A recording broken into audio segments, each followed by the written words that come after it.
Hi all, good evening. बैठिए please.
जल्दी से बैठेंगे सभी।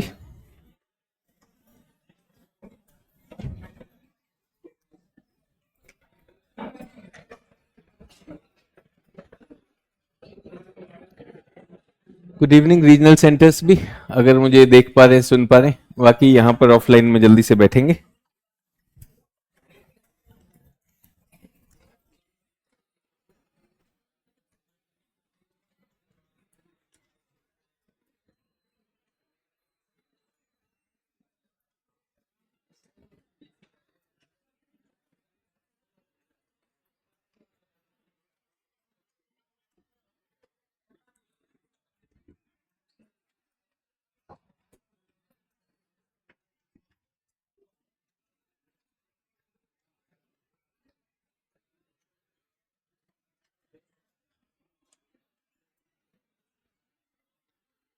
सभी लोग बैठ गए।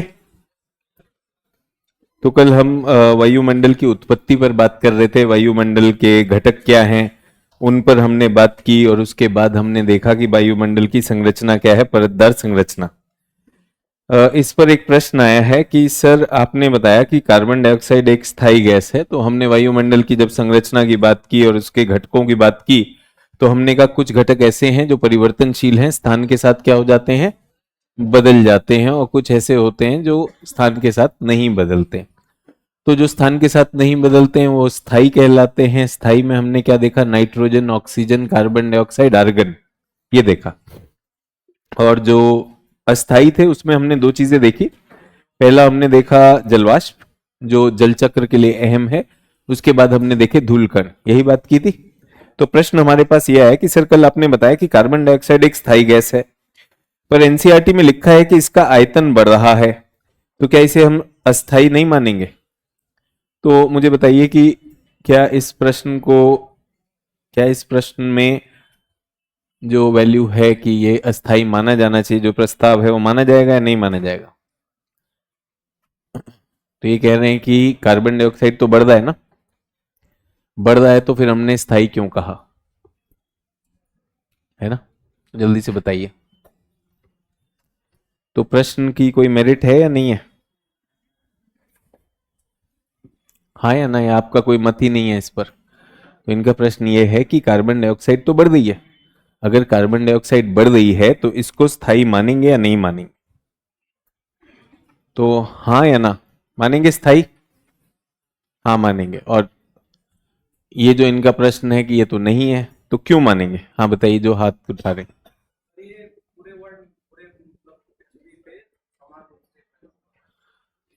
पूरे पृथ्वी पर, वही तो वो बता रहे हैं कि एनसीईआरटी बता रही बढ़ रहा है।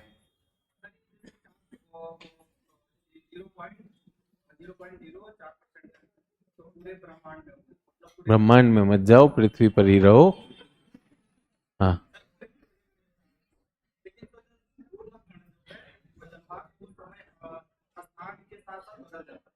ठीक है, चलिए बैठिए। हाँ जी, और कोई? जी बताइए। उनका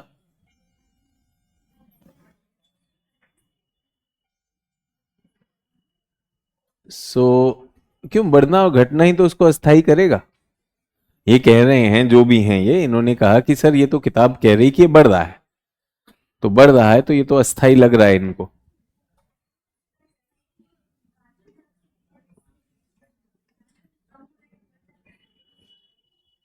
भाई उसी से तो होगा बच्चे। जब हमने वाटर वेपर की बात की, हमने कहा 0.4 भी हो सकता है, 4.0 भी हो सकता है, बढ़ भी सकता है, कम भी हो सकता है। जब जलवाष्प पे वो नियम लागू है तो इस पर क्यों नहीं होगा? नहीं, रीजनिंग सही नहीं है, बैठ जाइए प्लीज। हाँ जी,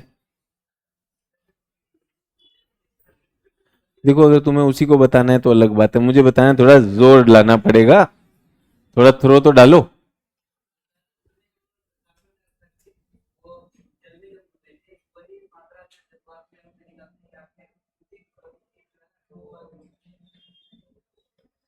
बैठ जाइए, कोई बात नहीं। हाँ जी,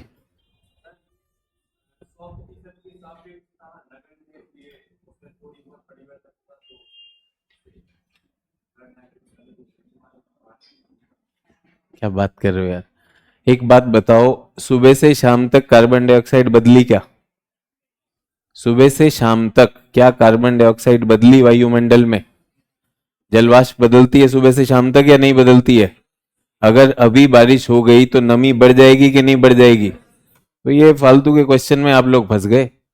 ये आपस में बैठे बैठे आओ हम ना आपस में ग्रुप में पढ़ाई करते हैं, ग्रुप में जहर मचाए गए। अरे कोई चीज बढ़ रही है तो इसका मतलब एक लंबी अवधि में क्लाइमेट चेंज, तो आपको बताया, खुद ही बताया ना, क्लाइमेट जो एनसीईआरटी है ये होता है अधूरी समझ। अधूरी समझ को हम क्या कर रहे हैं, बुद्धिमत्ता में कन्वर्ट करके अपनी अधूरी समझ को बहुत बड़ा ज्ञान बना रहे हैं। आप खुद बताइए, आपके सामने हो, मैं कहीं पर भी देख लीजिए, अभी फोन करके किसी से पता कर लीजिए कि कलकत्ता में कितनी कार्बन डाइऑक्साइड है और कैलिफोर्निया में कितनी कार्बन डाइऑक्साइड है, 0.04 ही आएगी।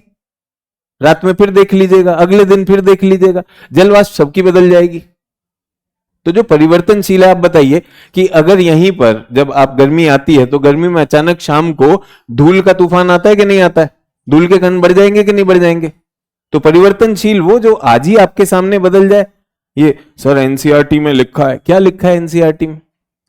कि धीरे धीरे एक लंबी अवधि में पूरी की पूरी पृथ्वी के कार्बन डाइऑक्साइड को उत्सर्जन की वजह से उसमें बढ़ोतरी हो रही है। परिवर्तनशील क्या होता है? परिवर्तनशील ये होता है कि आप दिन में सो के उठते हैं और रात को सो जाते हैं, ठीक है, लेकिन क्या आपकी आयु बढ़ रही है कि नहीं? आयु तो बढ़ी रही ना, आप ये थे और ये हो गए हैं कि नहीं हो गए? सर ऐसे कैसे हो सकता है? सर दिन में तो हम जागे होते हैं, रात में सो जाते, फिर छोटे हो जाने चाहिए, फिर जागेंगे, फिर बड़े हो जाने चाहिए। सर ऐसा कैसे हो रहा है? फिर हम तो बड़े बड़े बड़े होते जा रहे हैं।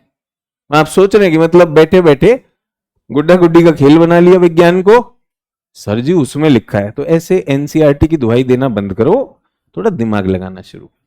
जब उसे कहा भी कि कोई चीज जो स्थान के साथ समय के साथ कभी भी बदल सकती, उदाहरण भी तो दिए थे। तो इसलिए इसलिए लोग प्रीलिम्स में लुढ़क जाते हैं, क्योंकि सीधा सवाल होता है उसको हम मुश्किल बना लेते हैं।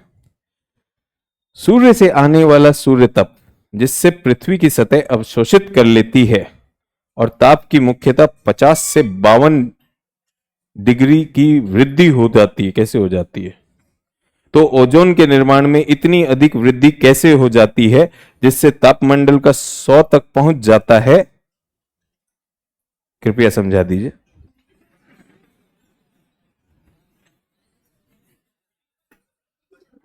पता नहीं कहां से लाते हैं ये। देखो एनसीईआरटी अगर पढ़ दो तो बहुत ही सरल तरीका बताता हूं। ये ना बैठे बैठे अधूरे ज्ञान से जो प्रश्न बनते हैं एक बहुत घातक होते हैं। ये बच्चों, ये यहां पर नीचे ना स्केल दिया रहता है। नीचे क्या दिया रहता है? स्केल दिया रहता है। हम कह रहे हैं सर ये 100 डिग्री हो गया। इनका कहना है कि समताप मंडल में तापमान मध्य मंडल में 100 डिग्री तक कैसे पहुंच जाता है? बच्चों ये है 0 डिग्री। मैं बना के दिखाऊं? ये है 0 डिग्री। इस तरफ को 0 से ज्यादा है, 10, 20, 30, और इस तरफ क्या है -10, -20, -30। अब मुझे बताओ पूरे के पूरे समताप मंडल में 0 से कभी ज्यादा हुआ? ये तापमान है इसका, ये तापमान की रेखा है, तो क्या ये 0 से ज्यादा हुआ? आपका पृथ्वी पर कितना होता है? 16 होता है।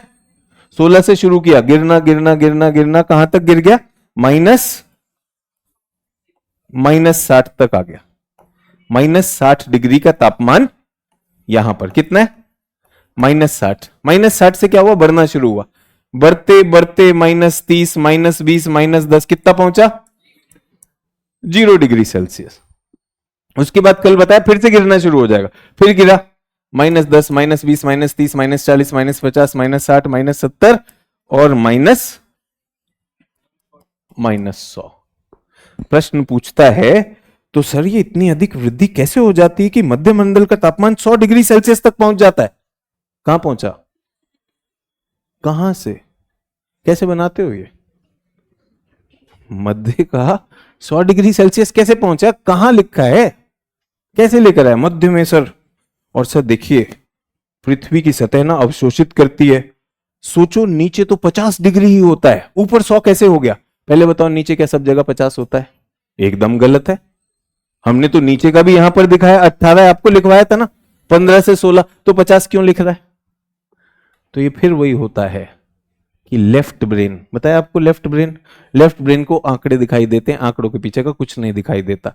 क्या पूरे विश्व में 50 डिग्री सेल्सियस हो जाता है या ये एक अत्यधिक तापमान के कुछ ही क्षेत्रों में पाया जाता है?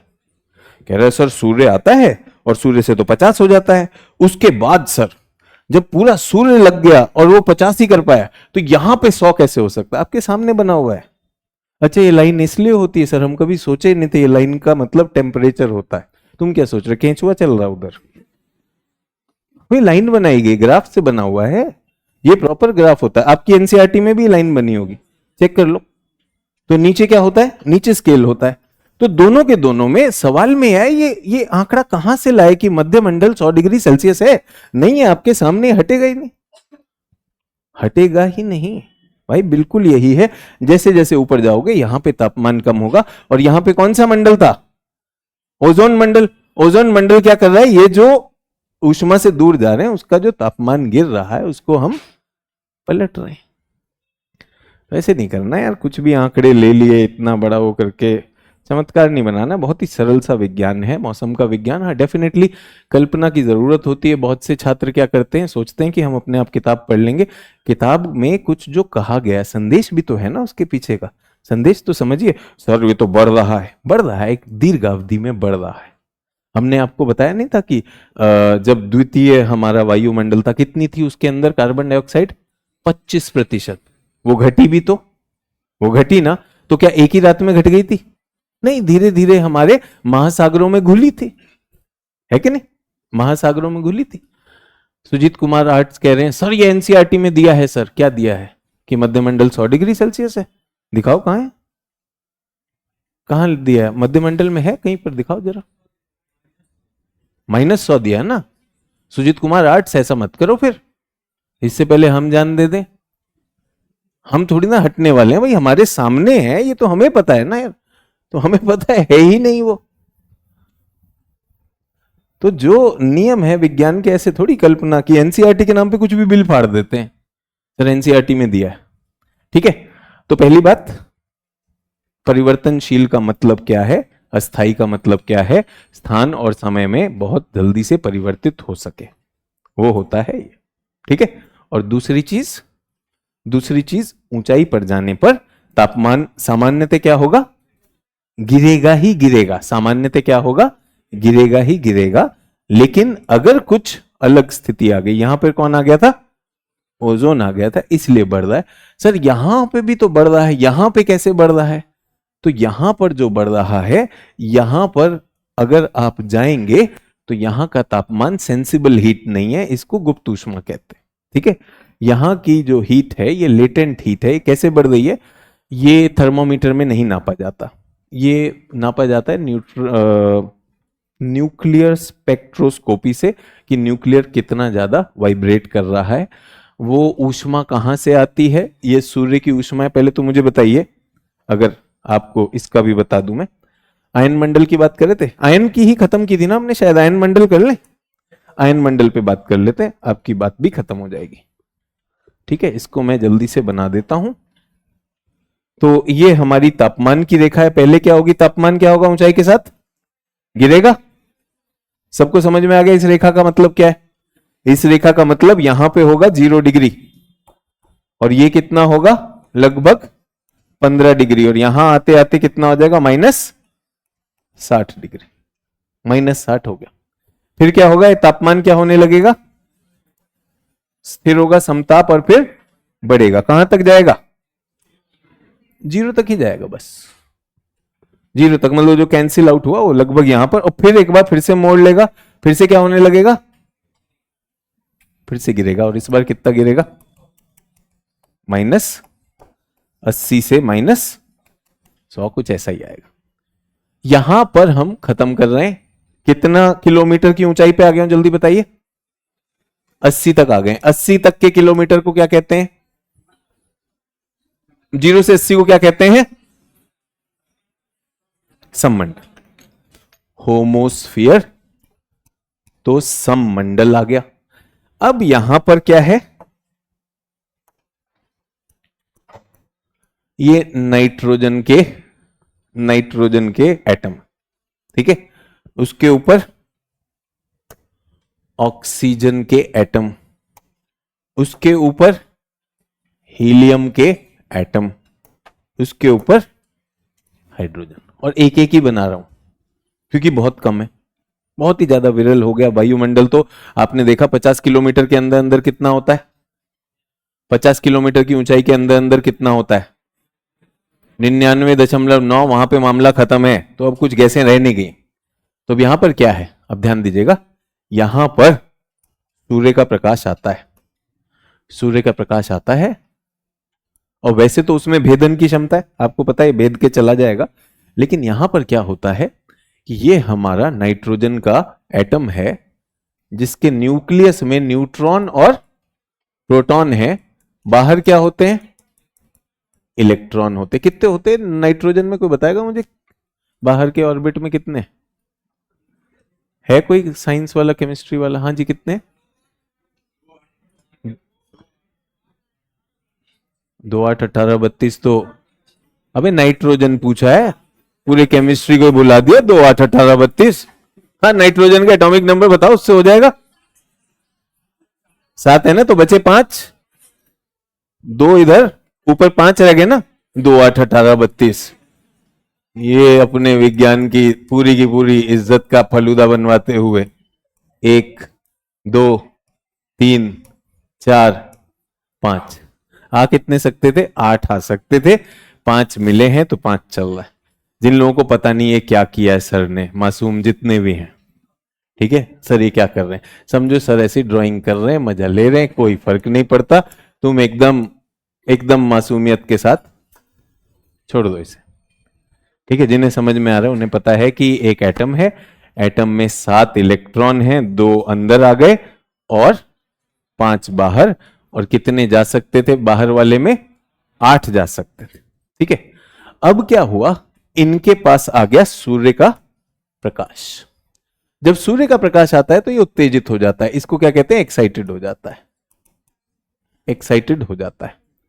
तो जैसे ही छात्र कई अटेम्प्ट्स के बाद पीटी पार करता है तो वो सुपर एक्साइटेड हो जाता है, उसे लगता है मैं आईएएस हो गया हूं, ठीक है।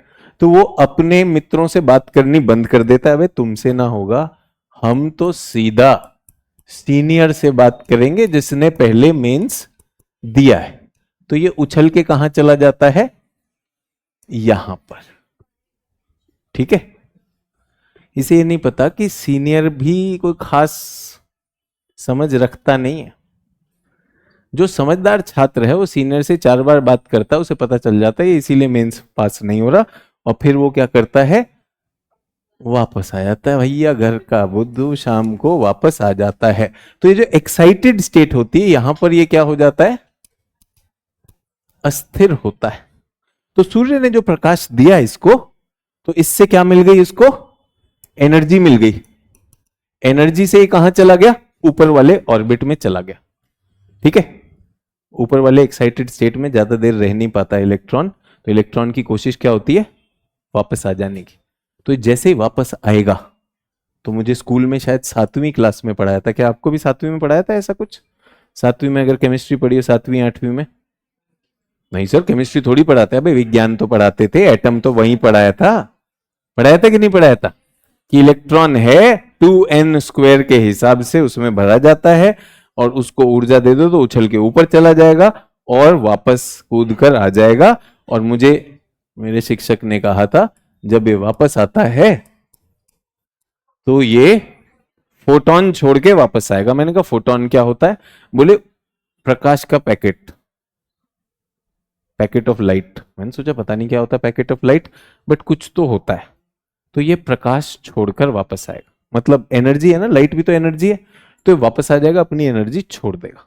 ठीक है, अब आपने सुना होगा कि ध्रुवों पर, पृथ्वी के ध्रुवों पर हमने सुना है ध्रुवीय जो है ज्योति होती है, सुना है? ऑरोरा कहते हैं ध्रुवीय ज्योति।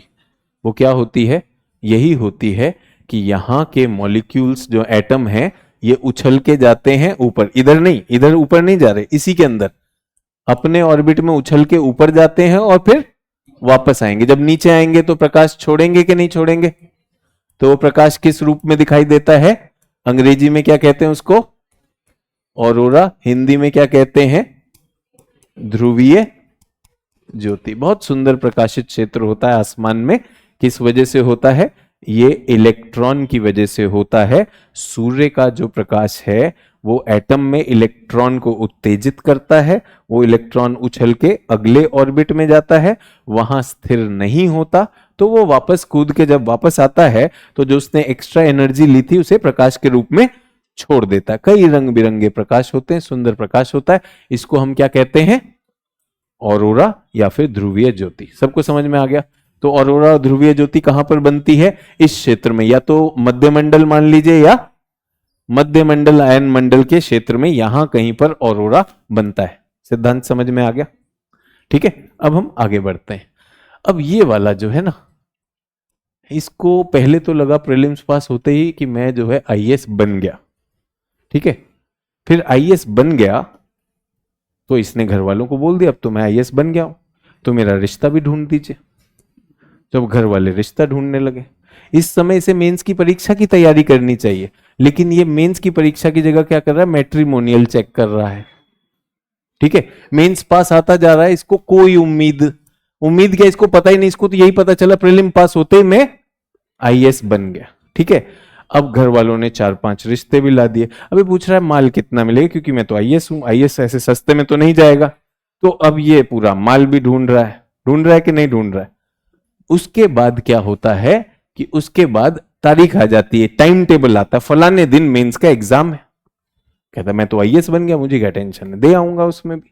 और ये इतना बिजी हो गया अपनी शेरवानी खरीदने में कि ये मेंस दे ही नहीं पाया। शेर और शेरवानी सब बाहर हो गया, टोटली आउट। कई ऐसे होते हैं प्रीलिम्स करने के बाद ऐसा सोचते हैं मैं तो आईएएस बन ही गया।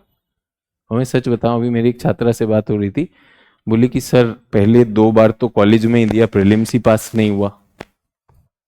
तीसरी बार प्रीलिम्स पास हुआ तो मैं मेंस देने गई, पता ही नहीं चला कहां से क्या पढ़ रहा है, इतना मुश्किल था। सर वाकई में नहीं सोचा था। प्रीलिम्स लगता था डिफिकल्ट है, प्रीलिम्स में कम से कम आंसर तो सामने होता था, मेंस में तो ऐसा हो गया आंसर ही नहीं था सर। मैं कुछ लिख के भी आ गई, पता नहीं कैसे। मेरा जीएस 1 में तो ठीक ठाक आ गया था, जीएस 2, 3, 4 तो मुझे ये भी नहीं याद कितने छोड़ के आई थी, कितने लिख कर आई थी। सब पहले वाला सदमा था। लेकिन इस बार एमएमपी में काम कर रही हूँ, इतना आंसर मैंने कभी नहीं लिखा जितना अभी लिखा है। तो अब मुझे लग रहा है कि इस बार मैं बेहतर तैयार हूँ। तो मेंस जो है, अगर मेंस में बिना तैयारी के चले जाओ तो बिल्कुल ऐसा लगेगा जैसे अभिमन्यु को चक्रव्यूह में लगा था कि घुस तो गए हैं भाई, इधर से निकलेंगे कैसे। ठीक है, या फिर आप पहुंच गए जलियांवाला बाग में और सामने खड़ा हो जनरल डायर, GS1 के मार रहा है, GS2 के मार रहा है, कहां से मार रहा है यार, मासूम की जान लोगे, इतना सारा लिखवा रहे हो, वो हालत हो जाती है। तो ये चचा हो गए बाहर। अब जब ये बाहर हो गए तो मुझे बताइए कि एटम में एक इलेक्ट्रॉन कम हो जाने से एटम अब न्यूट्रल की जगह आयन हो गया कि नहीं हो गया? तो यहां बन गया नाइट्रोजन का आयन, यहां बन गया ऑक्सीजन का आयन, ये सारे आयनाइज हो जाते हैं, इसलिए इसको क्या कहते हैं? आयन मंडल। समझ में आ गया? तो हमारी ध्रुवीय ज्योति कैसे होती है, समझ में आ गई? ध्रुवीय ज्योति भी इस प्रक्रिया से होती है। किस प्रक्रिया से? कि हमारी गैसें जो हैं, गैसों के इलेक्ट्रॉन को हमने क्या कर दिया? एक्साइट कर दिया, बट वो समझदार था, वापस आ गया। वो वापस आ गया तो अपनी ऊष्मा उसने रिलीज कर दी, उसे ध्रुवीय ज्योति कहा। लेकिन अगर वो इलेक्ट्रॉन नॉकआउट हो गया, बाहर ही चला गया, तो जो हमारा न्यूट्रल एटम था वो क्या हो गया? आयनाइज हो गया, और ये बन गया आयन मंडल।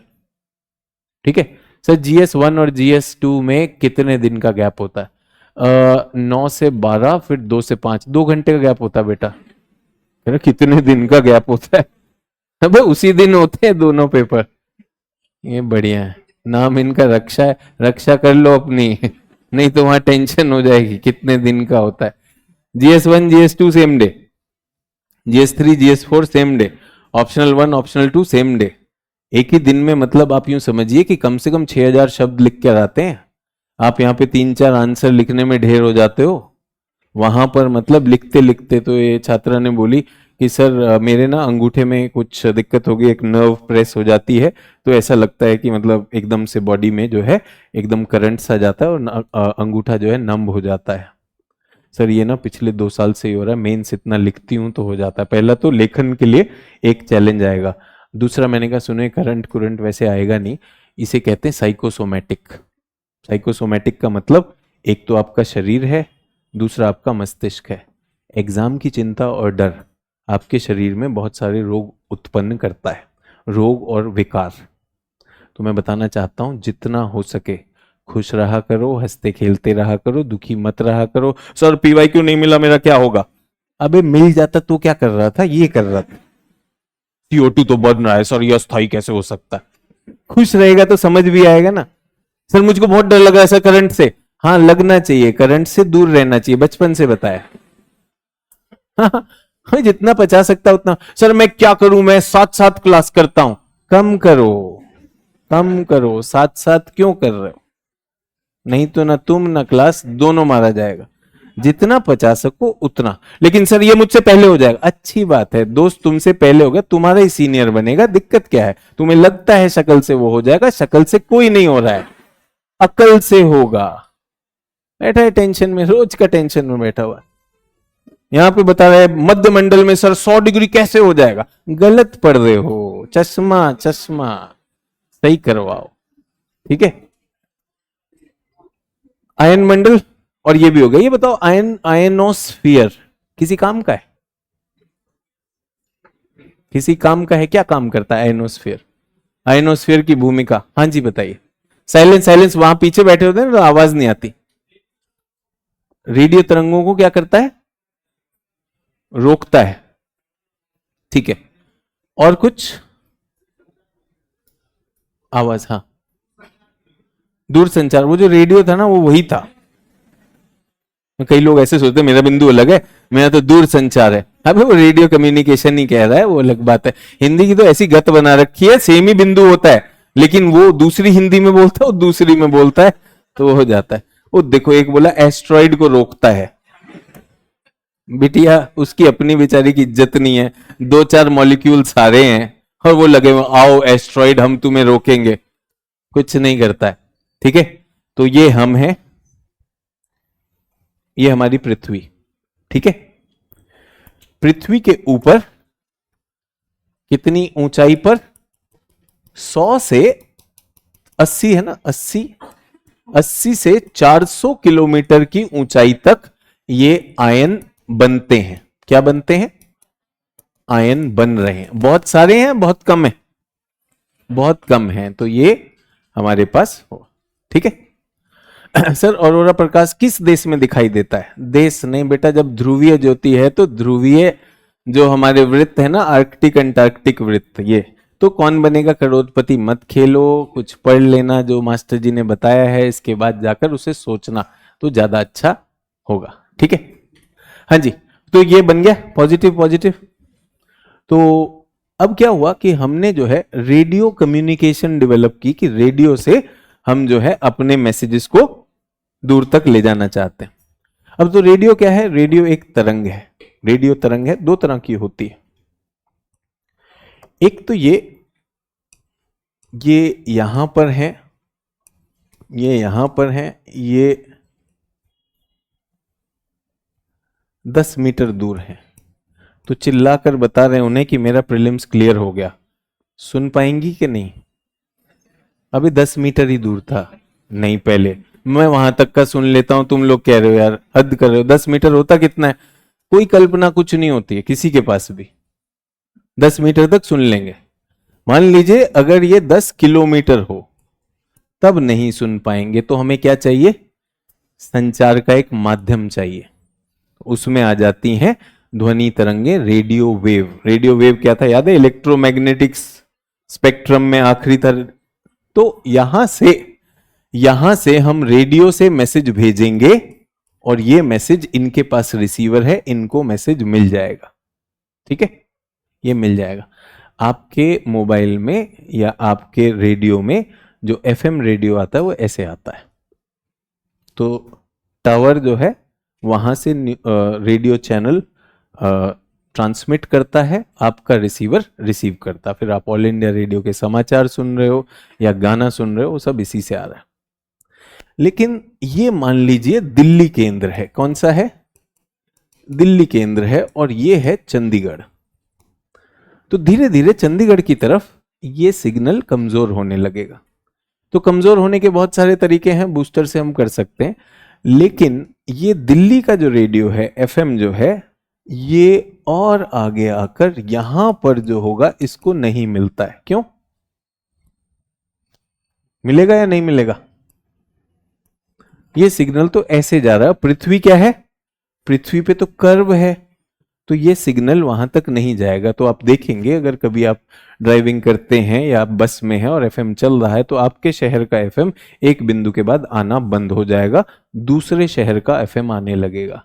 इसको कहा जाता है LOS communication, line of site communication. ये कम्युनिकेशन एफएम ऐसे चलता है सीधी रेखा में। ठीक है, अब हमने पाया कि इन्होंने कोई सिग्नल भेजा, तो इनका सिग्नल कहां तक रहना चाहिए? यहां तक ही रहेगा ना? रहेगा कि नहीं रहेगा? बट इनका सिग्नल यहां रिसीव हो गया। तब सवाल आया कि यार ये कैसे आ सकता है, तो संभव ही नहीं है। ये सुनो, तो देखा कि इनका सिग्नल जो है ऐसे ऊपर तक गया, आयन मंडल से टकराया और परावर्तित होकर आया। इस कम्युनिकेशन को जो है हम जो कह रहे हैं कि आयन मंडल का यूज क्या है, वो इस कम्युनिकेशन में मदद करता है। इसको कहा जाता है आपका रेडियो। पहले जो आता था मीडियम वेव पे आता था, शॉर्ट वेव पे आता था। मीडियम और शॉर्ट वेव कम्युनिकेशन ऐसे होता था। जो पारंपरिक रेडियो आते थे वो ऐसे आते थे। लेकिन अब जो रेडियो आता है वो कौन सा आता है? एफएम से आता है। आपने देखा होगा ट्रैफिक पुलिस वाले के पास एक VHF होता है जिसपे वो बात करते हैं, ट्रांसमीटर जो होता है। पुलिस के पास होता है, एयरपोर्ट पर होता है, रेलवे स्टेशन पे होता है, वो सब ये होते हैं। वो थोड़ी दूर तक ही चलेंगे, ज्यादा दूर चले जाएंगे तो उनमें सुनाई नहीं देगा। ये सब किस पे चलते हैं? LOS। लेकिन लंबी दूरी के लिए करना हो, आप कहां पर हैं? भारत में हैं, और आपके सिग्नल कहां पर पहुंच रहे हैं? आपके सिग्नल पहुंच रहे हैं भूमध्य सागर में। तो कैसे पहुंच रहे हैं? ऊपर से टकरा कर आ रहे हैं। तो इसको कहा जाता है कि आयन मंडल की क्या भूमिका है संचार में, जो आपने कहा, जो रेडियो तरंग को वो पलट सकते हैं। ठीक है, अब इसमें एक दिक्कत यह है कि आयन मंडल की जो थिकनेस है ना, कभी ये बनता है कभी ये नहीं बनता है, उतना आयोनाइज नहीं हो रहा है, ये भी संभावना है। अब तो आप जो टीवी देखते हैं वो अलग है, लेकिन हमारे जमाने में जो टीवी आता था तो वो इससे ही आता था, तो अचानक आ जाता था उस पर कि आसमान में अगर आंधी आ रही है, बिजली चमक रही है, तो उस समय टीवी का प्रसारण बंद हो जाया करता था। दूरदर्शन दे दिया करता था, रुकावट के लिए खेद है, हमारे सिग्नल खराब हो गए, क्योंकि ऊपर से आएगा ही नहीं। और एक और दिक्कत थी इसमें, ये ऊपर गया, यहां पर जो भी रिसीवर वाला होगा, जिसके पास भी वो रिसीवर है, हर कोई वो बात सुन सकता है, हर कोई वो बात सुन सकता है। तो ठीक है सर, न्यूज ही तो दे रहे हैं कि भारत में ये हुआ, नहीं, लेकिन अगर आपको फोन कॉल करना हो तो रेडियो कॉलिंग अब नहीं होती है, अब जरूरत नहीं पड़ती। इमरजेंसी में हो सकती है, अगर कोई फंस गया हो, कोई दूर जहाज फंस गया हो, कोई आपदा की स्थिति हो, तो आप रेडियो से पहुंचे उनके पास। वरना आप जो भी फोन पे बोले, वो सबने, जिस जिसके पास वो रिसीवर था, जिस जिसके पास फ्रीक्वेंसी थी, वो सुन भी सकता है, बीच में सजेशन भी दे सकता है, सुझाव भी दे सकता है कि मुझे ठीक नहीं लग रहा है जो बात आप कर रहे हो, ऐसे कर लो तो बेटर। ठीक है, अब ऐसा ही होगा जब फ्री में मिल रहा है, इसके कोई पैसे लगते हैं? कोई पैसे नहीं, आपको बस यहां से ट्रांसमीटर से ट्रांसमिट करना है। तो इसे कहा जाता है पैसिव रिफ्लेक्टर। पैसिव मतलब ये सक्रिय नहीं, ये निष्क्रिय है, ये प्रकृति ने बनाया, प्रकृति की इस टोपी पे आप टकराएंगे और आ जाएंगे। फिर मनुष्य ने कहा यार इसमें तो एक दिक्कत है कि ये कभी भी बनता भी है और इसमें कोई प्राइवेसी भी नहीं है, और सिग्नल जब ऊपर जाता है ना, कई बार सिग्नल ही कमजोर हो जाता था, तो जब आप सुन रहे हैं तो फोन में आवाज कट रही है, वो भी दिक्कत थी। तो मनुष्य ने कहा यार हम क्यों नहीं इसके ऊपर अपना ही कुछ लगा दें। क्या लगाया? सैटेलाइट लगा दिया हमने। तो आज जो कम्युनिकेशन होते हैं, जो आपके इंटरनेट्स आ रहे हैं, जो आपके टेलीविजन चल रहे हैं, वो किस पे चल रहे हैं? सब सैटेलाइट कम्युनिकेशन। सैटेलाइट कम्युनिकेशन में क्या होगा, आप एक फिक्स कोड लगाते हैं, सिर्फ इसी कोड को लेकर ये मैसेज सैटेलाइट के पास पहुंचेगा, सैटेलाइट के पास वो कोड होगा, सैटेलाइट उसे रिसीव करेगी। आर पार होने की कोई संभावना नहीं। यहां पे कभी भी आर पार हो जाता था, कई बार क्या है, इतना ज्यादा हो गया कि निकल गया, कहां पे जाएगा? अब चंदा मामा पे जाएगा, आपका मैसेज हो गया खत्म। ठीक है, तो यहां पे लॉस बहुत हो सकता था, लेकिन अब सैटेलाइट ने क्या किया, उस कोड पे, सैटेलाइट के पास वो कोड है, जैसे ही मैसेज आएगा सैटेलाइट उसे पकड़ेगी। अगर वो मैसेज कमजोर हो गया तो सैटेलाइट के पास क्या लगा हुआ है? एम्पलीफायर या बूस्टर लगा हुआ है, सैटेलाइट उसको फिर से मजबूत करेगी और एक नए कोड के पास साथ इसके पास भेज देगी। और इसके पास क्या है? रिसीवर है, मशीन है, जिसका कोड सिर्फ इसी को पता है, तो सिर्फ इसी के पास कॉल आएगा। वो क्या हो गया? सैटेलाइट कॉलिंग हो गया। ठीक है, तो सैटेलाइट किसका रिप्लेसमेंट हो गया? आयन मंडल। तो आज हम आयन मंडल का बहुत ज्यादा संचार में उपयोग नहीं करते। आप लोगों ने सुना था, इसलिए मैंने आपको इतनी बात बता दी कि आयन मंडल का यूज कहां होता था। आज भी हो सकता है, कहां होता है तो सर इंटरनेट कैसे काम करता है? श्रीमान आपके साइंस एंड टेक के भी टीचर आएंगे, ठीक है। हम आयन मंडल हमारे डिपार्टमेंट में आ गया था, इसलिए उस पर बात कर रहे हैं। अब सारा ही मैं संचार तो नहीं बताऊंगा। तो क्या बात कर रहे थे? हाँ, तो ये कहीं आज भी यूज होता है। तो मैं आपको बताना चाहता हूं कि जब आप सैटेलाइट लगा रहे हैं तो उसमें पैसा लगता है कि नहीं लगता है? तो सैटेलाइट फोन जो होते हैं वो महंगे होते हैं, क्योंकि पूरा सैटेलाइट लगा है, उस कॉलिंग भी महंगी है। लेकिन ये वाला क्या है? ये फ्री है, ये कोई भी कर सकता है। तो जितने भी फ्री रेडियो चैनल जैसे BBC, even all India radio का ओवरसीज प्रसारण हुआ, वॉइस ऑफ अमेरिका हुआ, रेडियो दौर्जेविला हुआ, ये सारे के सारे जितने भी हैं, ये फ्री ब्रॉडकास्टर्स जो हैं, ये दुनिया में अपने चैनल ऐसे ही चलाते हैं। तो आप इनको शॉर्ट वेव और बाकी उस पर देख सकते हैं। लेकिन इंटरनेट कैसे होता है? तो इंटरनेट की टेक्नोलॉजी आपको इंटरनेट में बताई जाएगी। ये वाली क्या है? फ्री टेक्नोलॉजी है। आप लोग क्योंकि भारत से बाहर नहीं निकले, वरना जो भारत में ऑल इंडिया रेडियो आता है और भारत के बाहर जो ऑल इंडिया रेडियो आता है, वो दो अलग होते हैं। वो भारत की ऑल इंडिया रेडियो की विदेश सेवा होती है। विदेश सेवा इस तरह से फ्रीली ट्रांसमिट होती है। समझ में आ गया? सर एआई भी बता दीजिए, जब बात कर ही रहे हैं। सुजीत कुमार आर्ट्स, शायरी चल रही क्या? सर 2 शेर और सुना दो। अरे भाई आयन मंडल है, हमने बताया उसकी भूमिका क्या है, इसलिए बता रहे हैं। सर एआई भी पढ़ाई देते जब लगे हाथ, उसमें पता नहीं लिख भी रहा होगा, समझ भी रहा होगा कि नहीं। ठीक है, चलिए तो हो गया ये हमारा। अब परत भी हो गई, सब कुछ हो गया। और हमने पिछली बार क्या किया था, वायुमंडल के तापन की बात की थी, तापमान की बात कर ली, ह्रास दर की बात कर ली। ह्रास दर के आधार पे हमारे क्या है, क्षोभ मंडल और बाकी सारे वो भी हमने बता दिए। अब हम तापमान के बारे में और बात करने वाले हैं, पृथ्वी का ऊष्मा बजट। पृथ्वी का ऊष्मा बजट।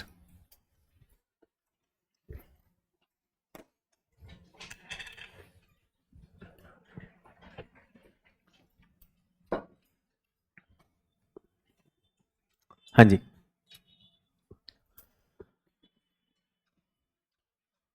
तो बजट का मतलब क्या होता है? सरकार बजट प्रस्तुत करती है कि नहीं? तो क्या वो आय और व्यय का बही खाता लेखा जोखा होता है कि नहीं? तो बजट का मतलब एक संतुलन है, किसमें? आय और व्यय में। तो पृथ्वी की ऊष्मा की आय और व्यय के बारे में बता रहा है। ये जो इंपॉर्टेंट आइडिया है, इसको हमें ध्यान में रखना है। तो जब पृथ्वी पैदा हुई थी, जब पृथ्वी का जन्म हुआ था, पृथ्वी गर्म थी या ठंडी थी? गर्म में एक आग का गोला थी, ठीक है नहीं? और उसके बाद क्या हुआ, धीरे धीरे पृथ्वी ठंडी हो गई। सूर्य ठंडा नहीं हुआ, पृथ्वी ठंडी हो गई, ऐसा क्यों? क्योंकि सूर्य के पास तो अपना ऊष्मा का स्रोत है, वहां तो नाभिकीय संलयन हो रहा है कि नहीं हो रहा है? पृथ्वी के पास कोई स्रोत नहीं, उसके अंदर जो भी कैद ऊष्मा है वो है, बट बाकी सब चीज वो हो रहा है। अब हम आते हैं पृथ्वी के वायुमंडल पे। तो ये वायुमंडल में अगर ये हमारी पृथ्वी है, ये हमारी पृथ्वी है और ये इसके चारों तरफ का वायुमंडल है, तो क्या वायुमंडल को 24 घंटे सूर्य की ऊष्मा मिल रही है कि नहीं मिल रही है? मिल रही है, ठीक है। आपने गर्मी में देखा कि दिल्ली जैसे शहर में तापमान 46-48 तक चला जाता है, चला जाता है कि नहीं चला है? तो जब हम किसी चीज को ज्यादा ऊष्मा देंगे तो वो और गर्म होगा कि नहीं होगा? तो कब से हमारे वायुमंडल को ऊष्मा मिल रही है? अरबों वर्षों से, जब से पृथ्वी का वायुमंडल बना तब से मिल रही है।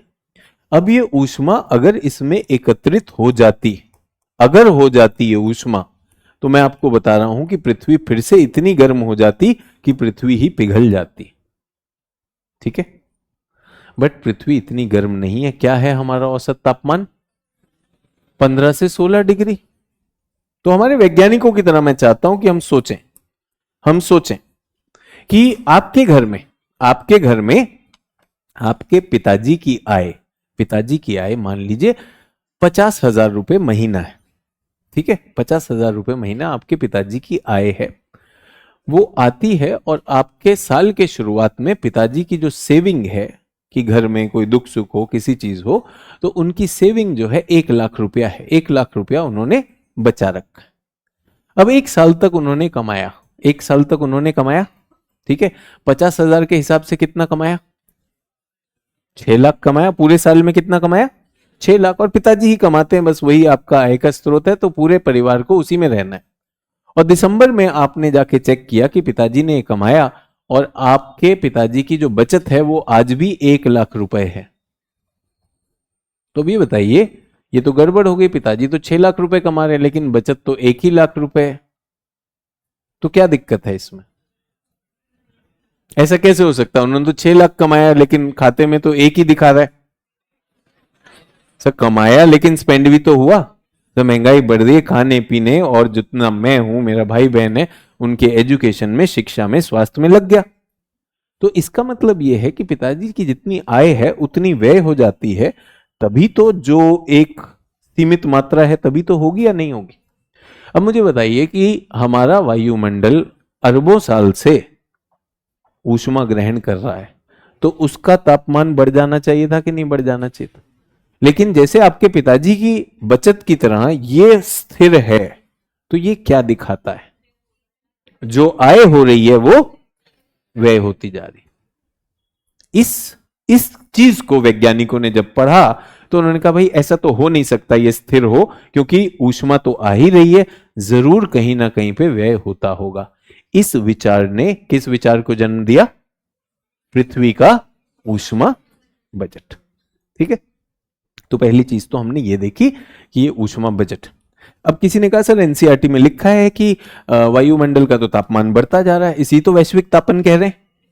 तो एक बात बताइए कि जनवरी में पिताजी के पास 1 लाख रुपया था, दिसंबर में पहुंचे तो वो जाकर कितना हो गया, 1.5 लाख रुपया हो गया।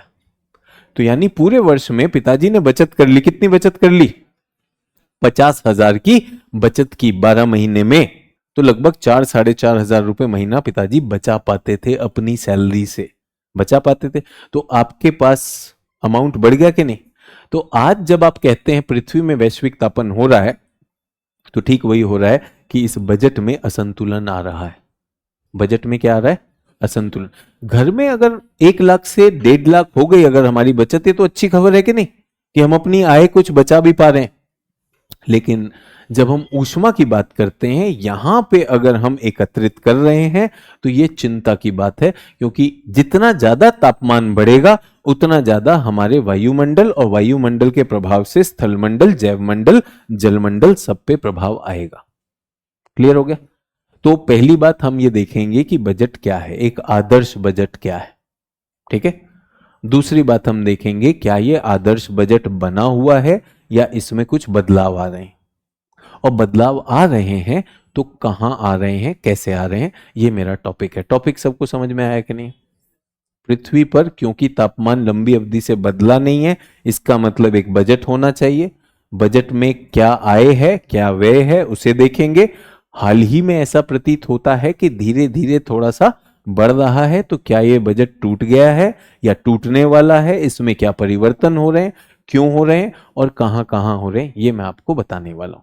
इसमें थोड़े से आंकड़े लगेंगे और थोड़ा सा विज्ञान लगेगा, और मैं बताता चलूंगा, आप लोग लिखते चलिएगा। ठीक है। तो लिखेंगे पृथ्वी का ऊष्मा बजट। पृथ्वी का ऊष्मा, या पृथ्वी मत करिए, वायुमंडल का ऊष्मा बजट। वायुमंडल का ऊष्मा बजट।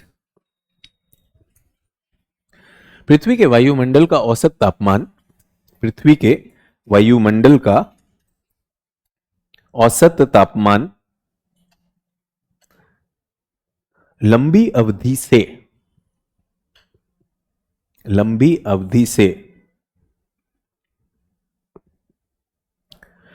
15 से 16 डिग्री सेल्सियस बना हुआ है।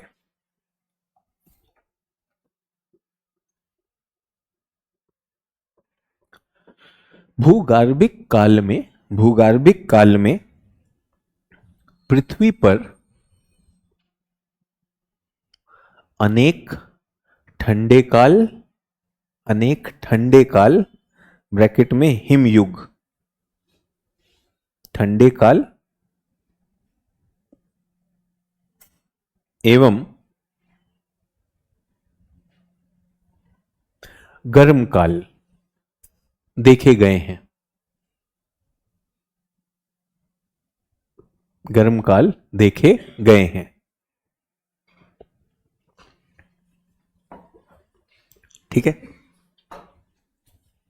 इस दौरान एक लंबी अवधि तक पृथ्वी का तापमान या तो बहुत कम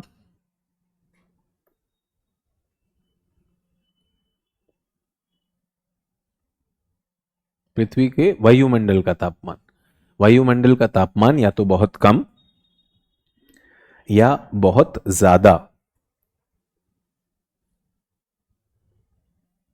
हो गया था। तो पृथ्वी पे ठंडे काल भी हुए, आइस एजेस भी हुए, गर्म काल भी हुए, और आज क्या है, वर्तमान में क्या है, 15 से 16 डिग्री सेल्सियस है। लेकिन बढ़ रहा है कि नहीं बढ़ रहा है। तो अगर बढ़ रहा है तो हम कौन से काल में, ठंडे काल में, गर्म काल में, हम लोग एक गर्म काल के बीच में। और ये जो मैंने लंबी अवधि कहा, इस लंबी अवधि के अलग अलग मतलब हो सकते हैं। ये कुछ हजारों सालों तक ऐसा रह सकता है, कुछ केसेस में कुछ 100 साल तक रह सकता है। तो इनकी अवधि अलग अलग रही है। ठीक है। अभी जिस काल में है उस काल में हम 15 से 16 डिग्री। तो आगे लिखेंगे अगले अनुच्छेद में, वर्तमान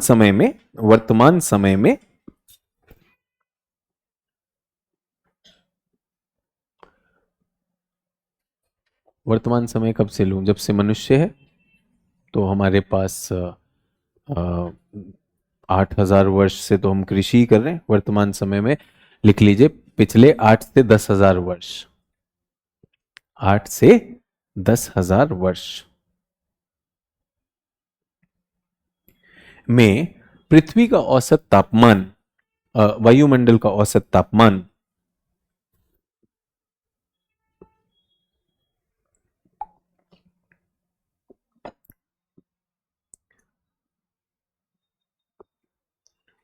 15 डिग्री के आसपास रहा है। 15 डिग्री के आसपास रहा है। ठीक है, बीच में छोटे मोटे ठंडे काल भी आए, बट वो बहुत छोटी अवधि के लिए थे, इसलिए मैं नहीं मान के चल रहा हूं। मैं इन्हें हिमयुग के संदर्भ में बात कर रहा हूं। जब पिछला हिमयुग था वो कब आया था? 2 मिलियन साल पहले प्लीस्टोसीन में आया था। तो प्लीस्टोसीन के हिमयुग को हम छोड़ दें तो उसकी संदर्भ में मैं बात कर रहा हूं। हम 15 डिग्री के आसपास रहे हैं। ब्रैकेट में आप लिख सकते हैं इनमें कुछ क्षेत्रीय ठंडे काल भी हुए। तो एक मिनी आइस एज कहा जाता है यूरोप में क्षेत्रीय ठंडे काल भी हुए थे। इनमें कुछ क्षेत्रीय ठंडे काल हुए, किंतु एक औसत के रूप में पिछले हिमयुग के उपरांत पृथ्वी का वायुमंडल एक गर्म काल में है।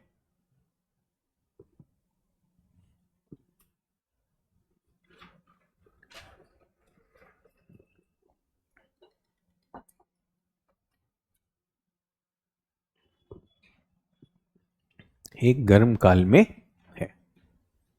ठीक है, और क्या हमारा औसत तापमान 15 डिग्री सेल्सियस। ठीक है, वैज्ञानिकों का मानना है कि ये तापीय स्थिरता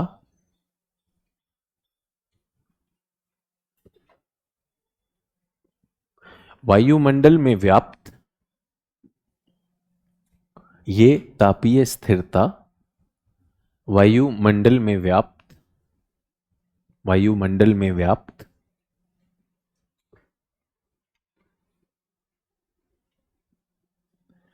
एक ऊष्मा संतुलन या ऊष्मा बजट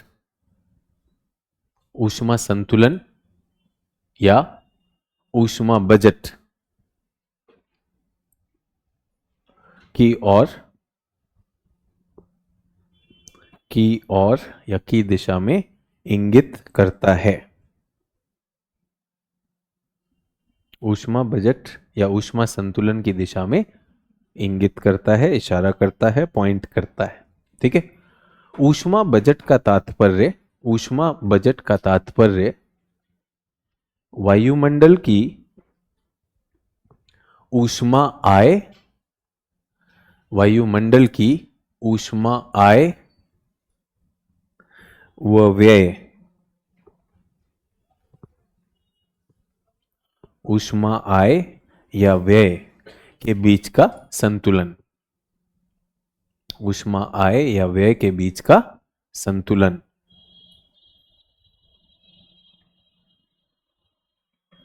ऊष्मा आय या व्यय के बीच का संतुलन। ऊष्मा बजट दो स्तरों पर अध्ययन किया जाता है।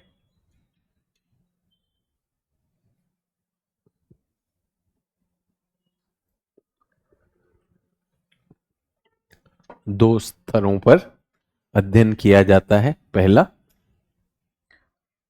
ग्रहीय स्तर और दूसरा अक्षांशीय स्तर। पहला क्या है? ग्रहीय स्तर,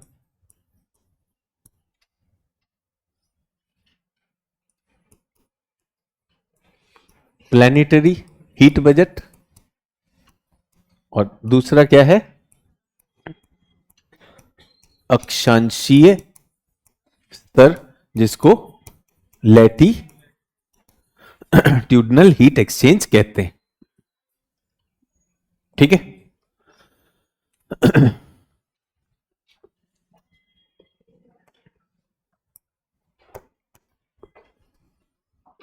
तो पहले क्या कर रहे हैं, ग्रहीय स्तर ऊष्मा बजट, प्लानिटरी हीट बजट।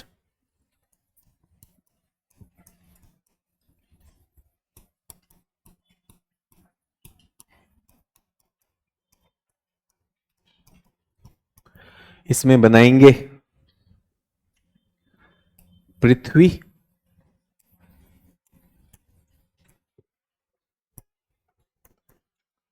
ये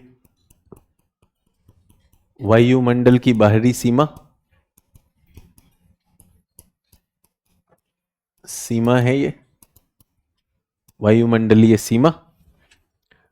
और सारा का सारा प्रकाश कहां से आ रहा है, यहां पर क्या है, सूर्य। ठीक है। तो ऊष्मा बजट में अब हम आय की बात करने वाले हैं। किसकी बात करेंगे, आय की बात करेंगे। तो पहले ये चित्र बना लेते हैं, फिर टेबल लिखेंगे। ठीक है। तो पहले मैं कुछ तीर बनाता हूं। ये तीर हमारा, इसको मोटा करते हैं। क्या आ रहा है, ये सूर्य तप। ये क्या आ रहा है, सूर्य तप। इसका कुछ हिस्सा वायुमंडल में और कुछ हिस्सा पृथ्वी पर, और कुछ हिस्सा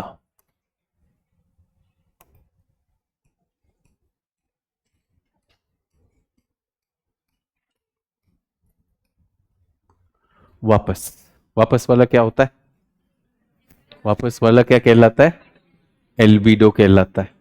तो एल्बिडो भी, अभी तो सिर्फ तीर बनाया। फिर उसके बाद क्या होगा, वायुमंडल भी अपना छोड़ेगा,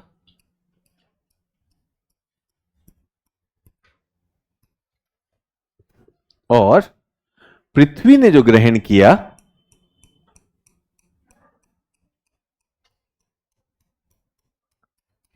पृथ्वी भी छोड़ेगी। तीन तीर बाहर जा रहे हैं, तीन तीर क्या कर रहे हैं, बाहर जा रहे हैं। कहां पर जा रहे हैं, अंतरिक्ष। कहां से आए थे, सूर्य और अंतरिक्ष से होते हुए आए थे। तो ये क्या कहलाएगा, सौर तप। ये क्या कहलाएगा, सौर तप। डन। अच्छा, अब सूर्य से क्या आ रही है, ऊष्मा आ रही है, ऊष्मा हस्तांतरित होती है। ऊष्मा हस्तांतरित करने के कितने तरीके हैं, पहले तो ये बताइए, कितने तरीके आप जानते हैं जी, तीन तरीके। चलिए, तो इन्होंने बताया कि ऊष्मा हस्तांतरण के तीन तरीके। तो इसमें ऊष्मा ही आनी जानी है ना, बजट का थोड़ा सा साइंस तो समझ में आना चाहिए। तो ऊष्मा हस्तांतरण, ऊष्मा हस्तांतरण, एनर्जी ट्रांसफर, तीन प्रक्रिया है।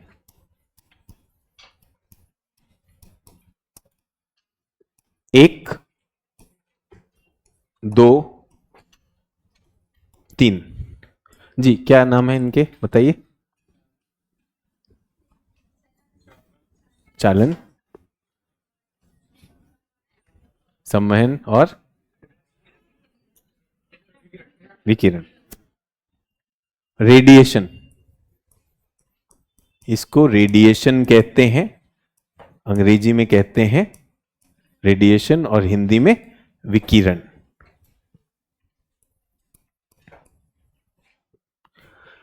रेडिएशन होती है एक ऐसा ऊष्मा हस्तांतरण जिसमें कोई माध्यम नहीं चाहिए, ये अंतरिक्ष में भी चल सकता है।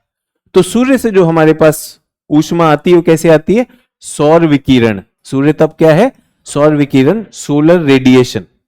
ठीक है। कोई भी पिंड हो, कोई भी पिंड हो, किसी भी तापमान पर, किसी भी तापमान पर, अगर उसके आसपास चीजें उसमें संपर्क में है या नहीं भी है, तो उनसे क्या निकलता है, विकिरण निकलता है। मेरे शरीर से भी अभी विकिरण निकल रहा है, आपके शरीर से भी विकिरण निकल रहा है, हम देख नहीं सकते लेकिन वो जा रहा है। अगर आपको अंतरिक्ष में भी भेज दिया तो क्योंकि आपके शरीर में कुछ तापमान है तो ऊष्मा जो है क्या हो रही है, विकिरित हो रही है, उसे रेडिएशन कहते हैं। इसको कोई माध्यम की जरूरत नहीं होती। तो सूर्य की ऊष्मा अंतरिक्ष से होते होते हमारे वायुमंडल में घुसती है, पृथ्वी पर आती है, हमारे शरीर में, हमारे पादपों में, और वो सारा प्रकाश संश्लेषण करते हैं। ठीक है, ये क्या हुआ, रेडिएशन। दूसरा कहलाता है चालन यानी कंडक्शन।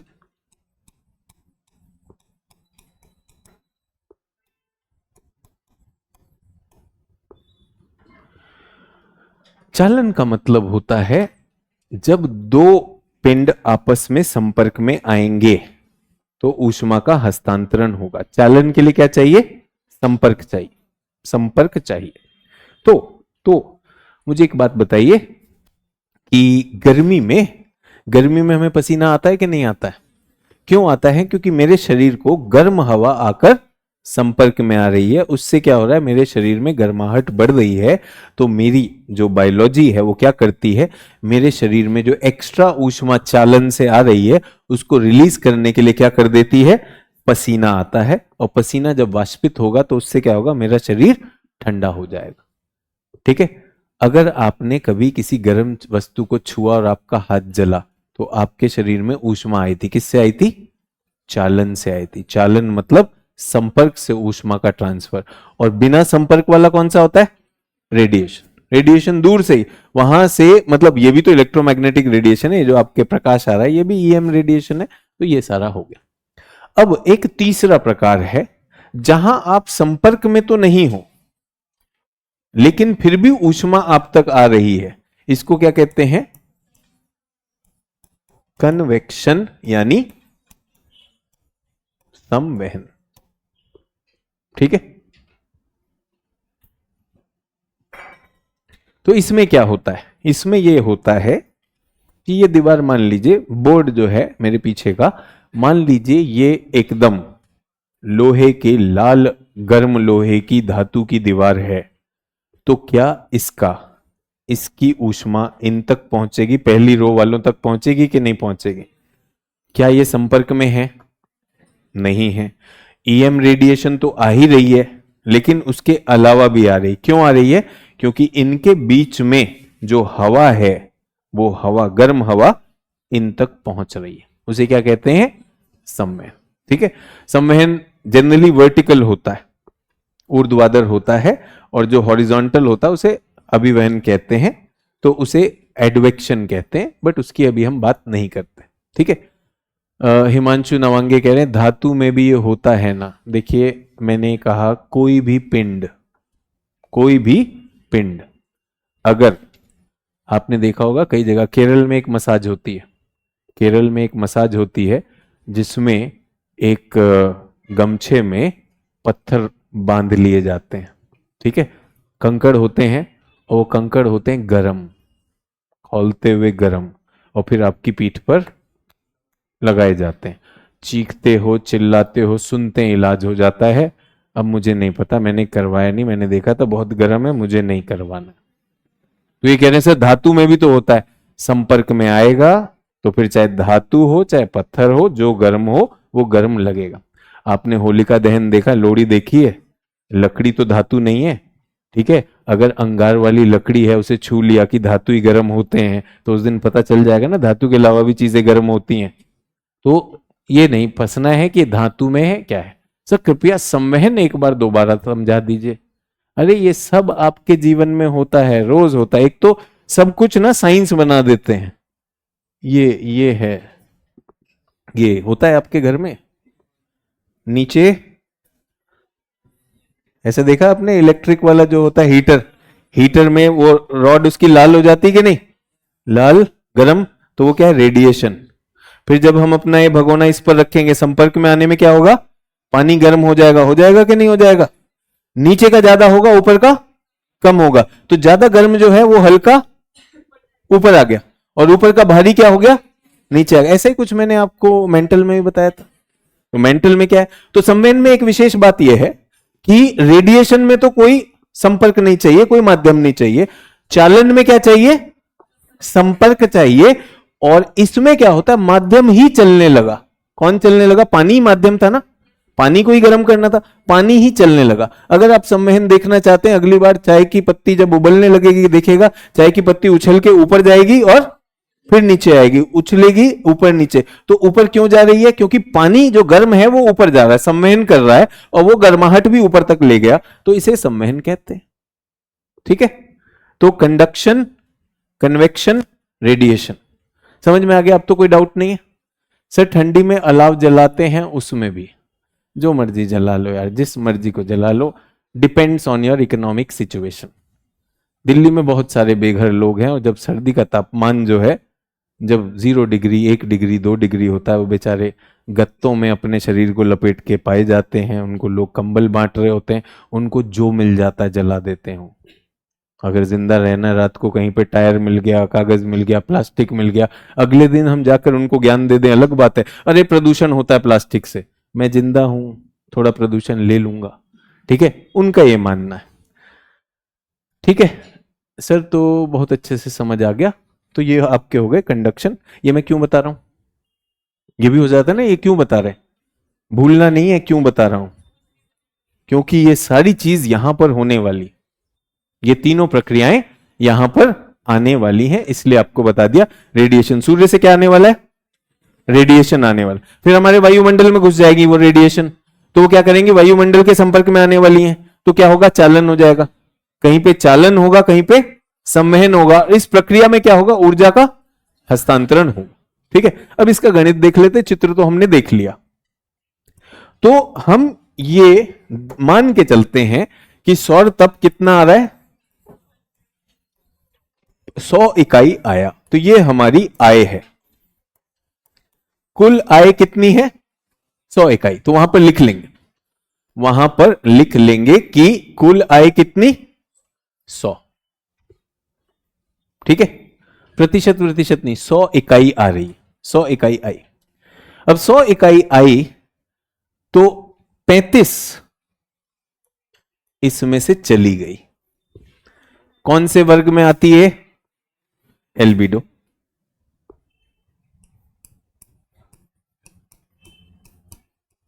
खत्म हो गया मामला, बचा कितना, 65। 65 में 14 वायुमंडल में चली गई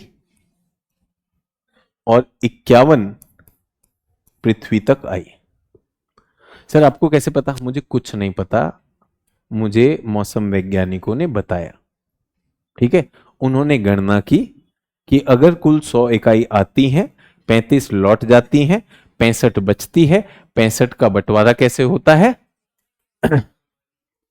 ठीक है सर, एक बार विकिरण फिर से बता दीजिए। अरे बेटा ये सब ऐसे नहीं होता है, विकिरण फिर से बता दीजिए। विकिरण मतलब कोई भी गर्म बॉडी, जैसे सूर्य से जो प्रकाश आता है ना बेटिया, वही विकिरण होता है। ठीक है, विकिरण में कोई माध्यम नहीं होता है। तो यहां पर सब बल्ब से निकला प्रकाश रेडिएशन होता है क्या, बेटा हाँ, उसमें रेडिएशन होता है। लाइट इलेक्ट्रोमैग्नेटिक रेडिएशन होती है कि नहीं होती है, तो ये सारे के सारे विकिरण होंगे, लेकिन उनके अंदर और भी चीजें। बल्ब गर्म हो जाता है कि नहीं हो जाता है, जब बल्ब गर्म हो जाएगा तो बल्ब के संपर्क में आने वाली वायु गर्म हो जाएगी कि नहीं हो जाएगी, तो वो क्या हुआ, चालन, चालन हो गया। अब वो गर्म वायु अगर हल्की होकर ऊपर उठने लगी तो क्या वो बल्ब की गर्माहट ऊपर भी ले जाएगी, होगा।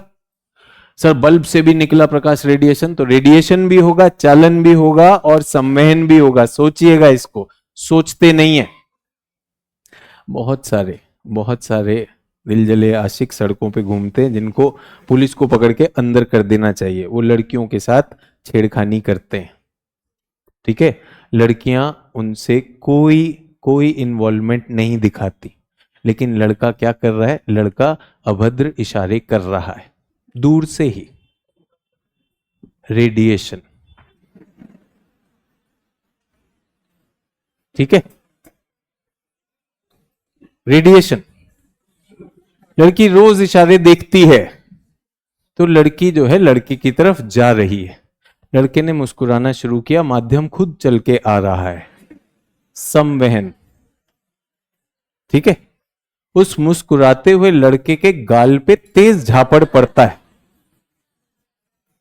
चालन। ठीक है, वो सोचता है कि सस्ते में निपट गया, चालन। लेकिन पीछे पुलिस वाला भी होता, उसका डंडा पड़ता है। फिर चालन की प्रक्रिया शुरू होती है, जब तक उसकी चाल ढाल ना बदल जाए। समझ में आया? सर कैसे हो रहा है, विकिरण समझा दो, विकिरण समझा दो।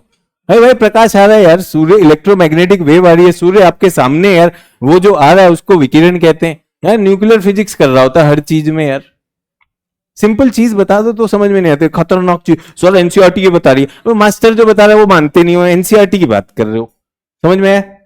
तो कितना हुआ, 100 इकाई आए, 35 चले गए, उसके बाद क्या है, 14 कहां पर, ये वायुमंडल में है। सर वायुमंडल में कैसे रह सकते हैं, एक बात बताओ, लू चलती है ना, गर्म हवा होती है, अभी दिसंबर में शीतलहर आएगी कि नहीं आएगी, तो क्या वायुमंडल की हवा का भी तापमान ऊपर नीचे होता है कि नहीं, तो वायुमंडल भी ग्रहण करता है, वायुमंडल भी ग्रहण करता है। वायुमंडल में आ गए। ठीक है, अब हम आ गए पृथ्वी पर, पृथ्वी की चट्टानों पर आ गए, और पृथ्वी क्या होगी, अब पृथ्वी गर्म होने लगेगी।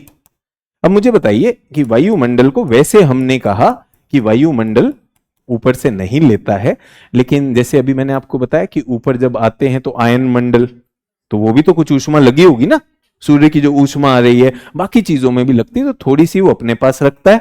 और 51 कहां पर आ गई, पृथ्वी के पास। अब पृथ्वी अगर इस तापमान को रोक के रखती तो पृथ्वी फिर आग का गोला बन जाती, लेकिन वो तो नहीं हो रहा है, तो पृथ्वी इसको वापस देना शुरू करेगी। कैसे देगी, हर एक चीज विकिरण करती है, हर एक चीज विकिरण करती है। तो पृथ्वी के पास जो 51 आए थे, पृथ्वी ने अपने 7 बाहर कर दिए, 7 पृथ्वी को एज इट इज छोड़कर चले गए। कैसे, विकिरण। और इस विकिरण को क्या कहते हैं, पार्थिव विकिरण। ये पार्थिव विकिरण से 7 गए, और ये क्या था, सौर तप क्या है, सौर विकिरण।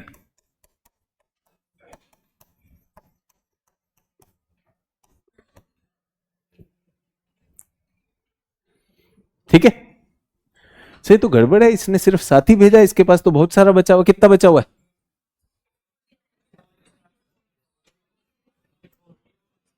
अच्छा 7 की जगह इसे 17 करो यार, बहुत कम हो गया, 17 करो। ठीक है, बचा कितना, 34, 34 बचा। तो मैंने 17 इसलिए किया कि कई छात्र मुझसे पूछते हैं कि सर ये याद करना है कि नहीं याद करना, तो मैंने जब पहली बार देखा था एनसीईआरटी में मुझे याद हो गया था, क्योंकि 17 का पहाड़ा चलता है इसमें। 17 बचा कितना, 34, और 17 तिया 51, 51 में से 17 हो गए बाहर, पृथ्वी के पास कितने बचे, 34, कुल मिले कितने थे, 51। अब पृथ्वी के पास एक तरीका तो बाहर चला गया, किससे, विकिरण से। 2 तरीके बचे हुए कि नहीं, कौन सा तरीका है, चालन। तो पृथ्वी के संपर्क में जो वायु है, पृथ्वी के संपर्क में जो वायु है वो गर्म हो जाएगी कि नहीं हो जाएगी। अभी हमने गर्मी में बहुत ज्यादा, जब आपने देखा बहुत सारे एसी फटे, आपकी क्लासेस भी हमने यहाँ पे ऑफलाइन में देखा होगा, इतनी गर्मी में हवा बहुत ज्यादा गर्म हो गई, तो यहां पर क्या हो रहा है, चालन। और क्या हमने ये भी देखा कि ये वायु गर्म होकर ऊपर उठी और बादल बने, संवहन भी देखा कि नहीं देखा, हमने आंधी भी देखी, वर्षा भी देखी, तो क्या हो रहा है, संवहन। पृथ्वी के पास, पृथ्वी के पास ऊष्मा है, ठीक है, ऊष्मा 51 थी, 51 में 17 सीधी बाहर चली गई, सीधी बाहर को हमने क्या कहा, विकिरण, पार्थिव विकिरण। 34 बची थी, 34 हम वायुमंडल को हस्तांतरित कर रहे हैं, और यहां पर आ गया 34। वायुमंडल में अब कितना है, वायुमंडल में कितनी ऊष्मा है अब, 48। ये 48 और ये 48 वायुमंडल बाहर कर देगा, 48 वायु मंडलीय विकिरण। 35 जमा 48 जमा 17 कितना होता है? 100 होता है। आई कितनी थी? 100। गई कितनी? 100। बीच में कुछ हमारी प्रक्रियाएं चलाई कि नहीं चलाई? मौसमी प्रक्रियाएं चला दी, पृथ्वी को गर्म करना था, गर्म कर दिया, सब कुछ कर दिया। 35 48 17 चित्र बन गया। चित्र बनाया तो आपको याद भी हो जाएगा, ये बहुत ज्यादा याद करने की जरूरत नहीं है। 17 का पहाड़ा याद कर लीजिएगा। 17 34 51। जब यहां पे 51 और 35 आपको पता ही एल्बिडो, तो बीच में कितना बचा होगा? 14 बचा होगा। उस तरह से हो जाएगा। क्लियर हो गया? तो ये हुआ पृथ्वी का ऊष्मा बजट। इसको शीर्षक हमने क्या दिया था? ग्रहीय। ठीक है, तो आगे हम अगले पेज पे लिखेंगे पृथ्वी का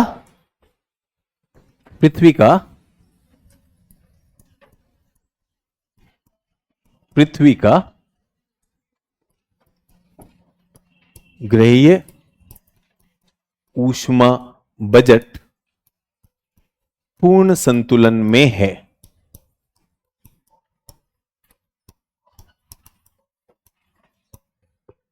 आय, व्यय, सूर्यातप 100 इकाई, व्यय एल्बिडो 35 इकाई, वायुमंडलीय विकिरण कितना इकाई? 48 इकाई, और पार्थिव विकिरण 17 इकाई, कुल 100 इकाई।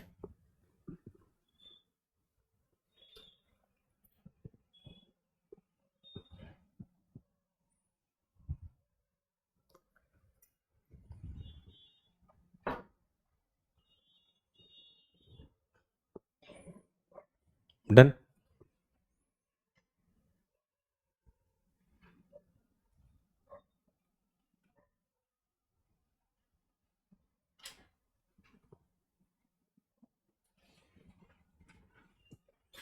बन गया ऊष्मा बजट।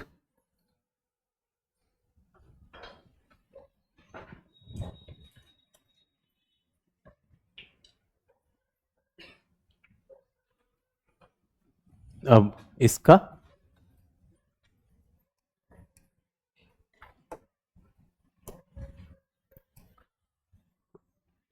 समसामयिक मुद्दा।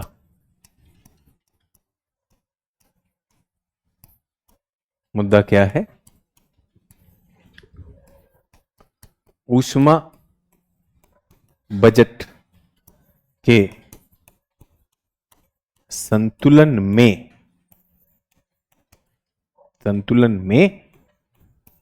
गतिक परिवर्तन होने से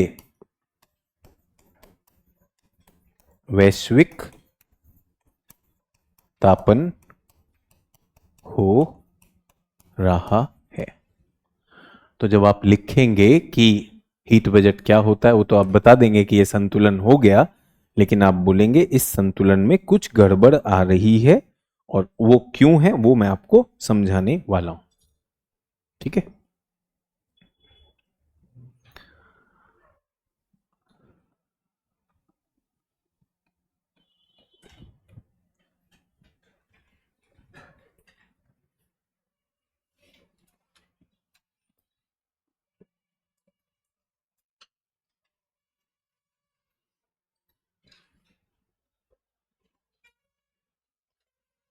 एक चोर है, वो चोरी करता है।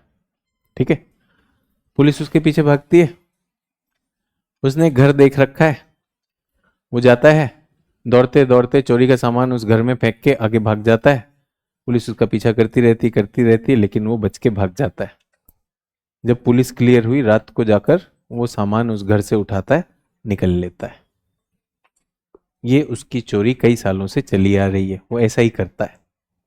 अब पुलिस ने कहा ये चोर तो निकल जाता है और इतना तेज भाग रहा होता है, इसके हाथ में कुछ होता नहीं है, कहीं ना कहीं पर डालता होगा। तो पुलिस उस जगह को देखने जाती है अगले दिन कुछ मिलता ही नहीं है। ठीक है, तो इस चोर का जीवन बहुत अच्छा चल रहा है, पूरी प्लानिंग के साथ चल रहा है। लेकिन एक दिन आलस में ये उठाने गया नहीं।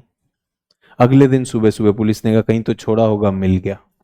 दिक्कत हो गई कि नहीं होगी? तो हमारा जो सूर्य है वो प्रकाश भेज रहा है, वो सारा का सारा प्रकाश क्या है? वापस जाना है, जाना ही जाना है। प्रकाश कह रहा हूं, ऊष्मा, वो वापस जाना ही जाना है। बट अगर ये ऊष्मा का जाना अगर धीमा पड़ जाए, जाएगा तो, लेकिन धीमा पड़ जाए, तो क्या धीरे धीरे, क्योंकि ये ऊष्मा कुछ समय के लिए आधिक्य रहेगा, पृथ्वी का औसत तापमान बढ़ने लगेगा कि नहीं? तो ये जो प्रक्रिया है, जो बहुत ही सुंदर संतुलित प्रक्रिया है, इस प्रक्रिया में ये जो 17 बाहर जा रहे हैं ना, इनको कौन रोक रहा है? बादल। बादल रोक सकते हैं, तो बादल रोक रहे हैं। सर बादल तो पहले भी थे, बादल रोकते होंगे, लेकिन ये बादल बने कैसे हैं? तो पहली बात तो ये कि यहां पर क्या हो गया है?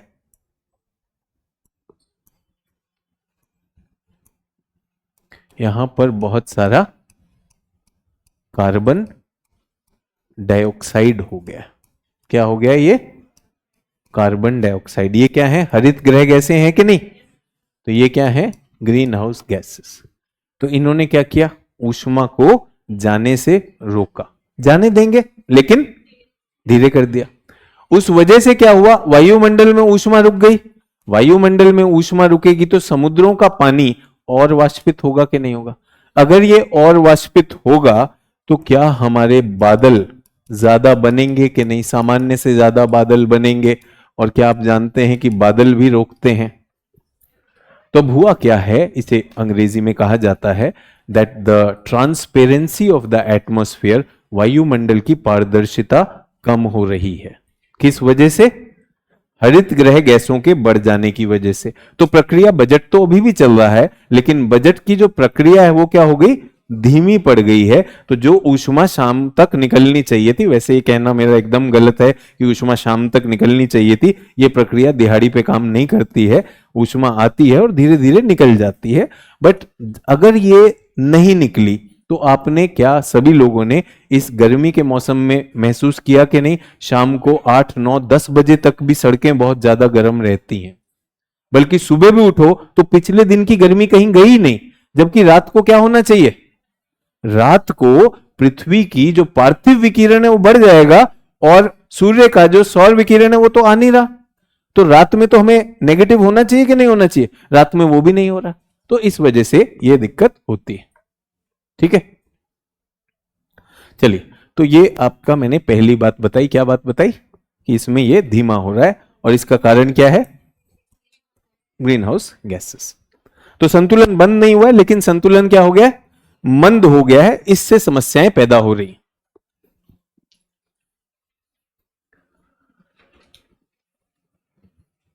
डन। अब फिर कोई कह रहा है कि सर ये 17 में से मैक्सिमम तो वायुमंडल आ जाता है। चाचा विश्वास करो, ये विकिरण है, विकिरण भी होता है।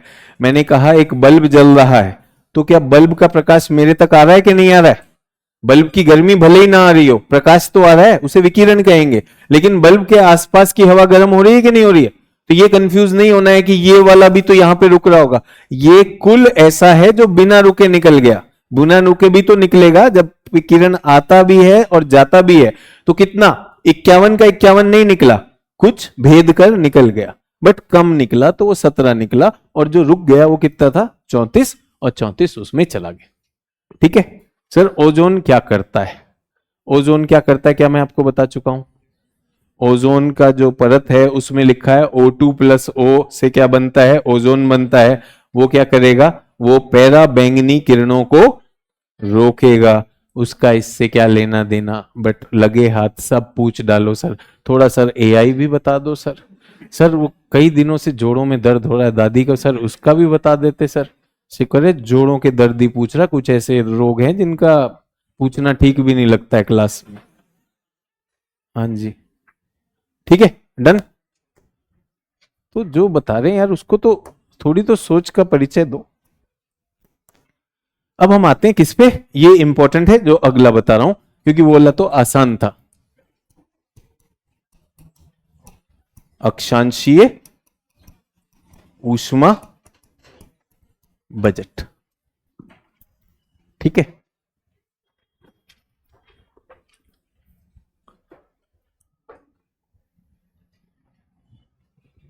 सब लोग एक लाइन खींचेंगे, फ्रेश लाइन।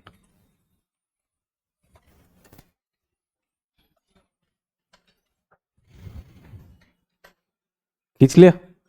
लाइन खींचो यार, मुस्कुरा रहा है, फिर बाद में समझ नहीं आता, फिर रोने लगते हैं। लाइन खींचा करो, खींच दिया?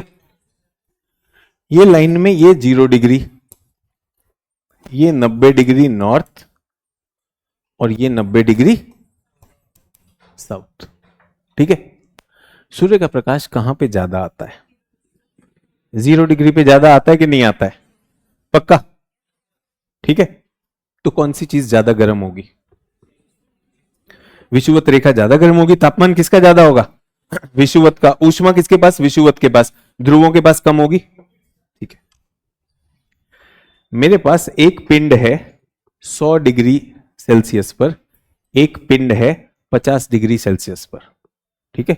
दो ऑब्जेक्ट हैं, एक 100 पर है, एक 50 पर है।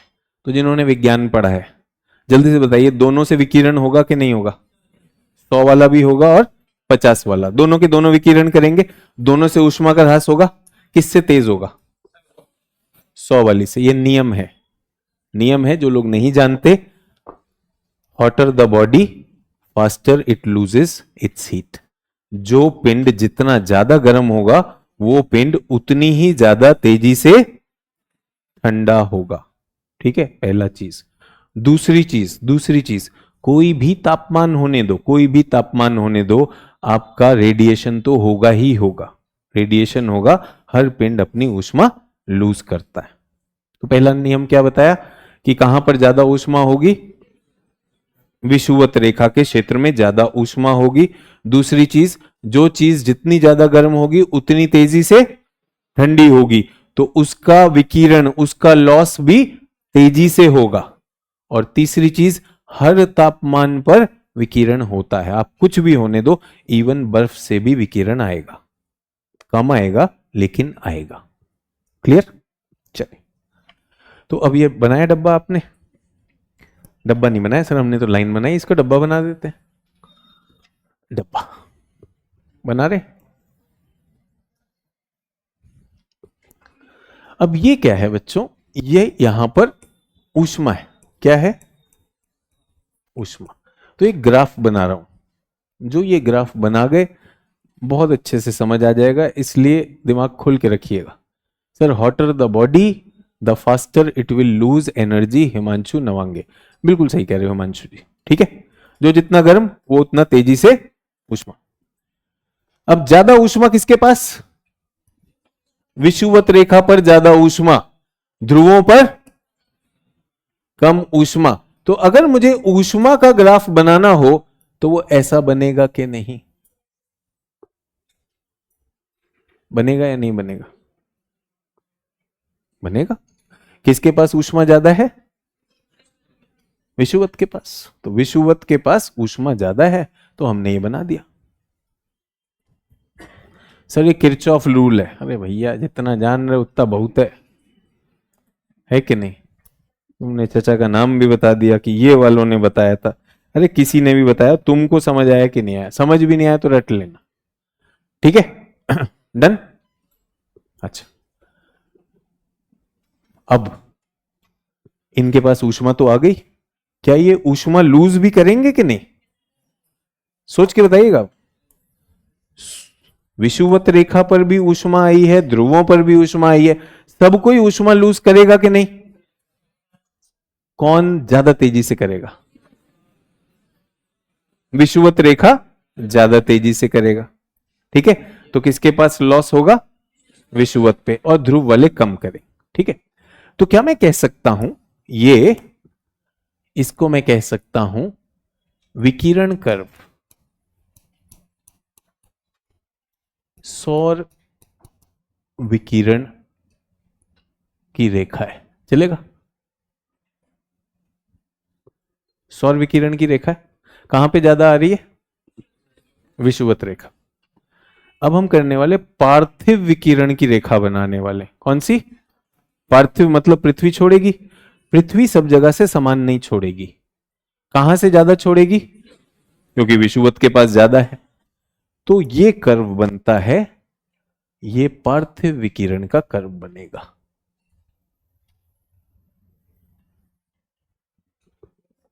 ये क्या है?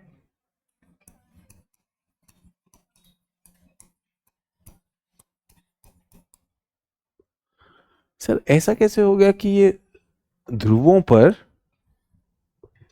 सूर्य का प्रकाश विकिरण से कम है? तो क्या आपको पता है कि ध्रुवों पर 6 महीने तो प्रकाश ही नहीं होता, अंधेरा होता है कि नहीं होता है?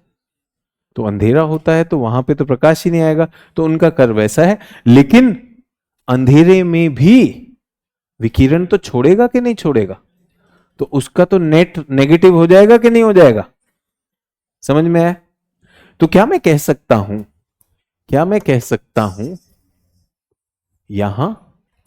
यहां पर स्थिति ऐसी है कि ये वाला कर्व ऊपर है और सौर विकिरण ज्यादा है, तो सौर विकिरण सौर तप किससे ज्यादा है?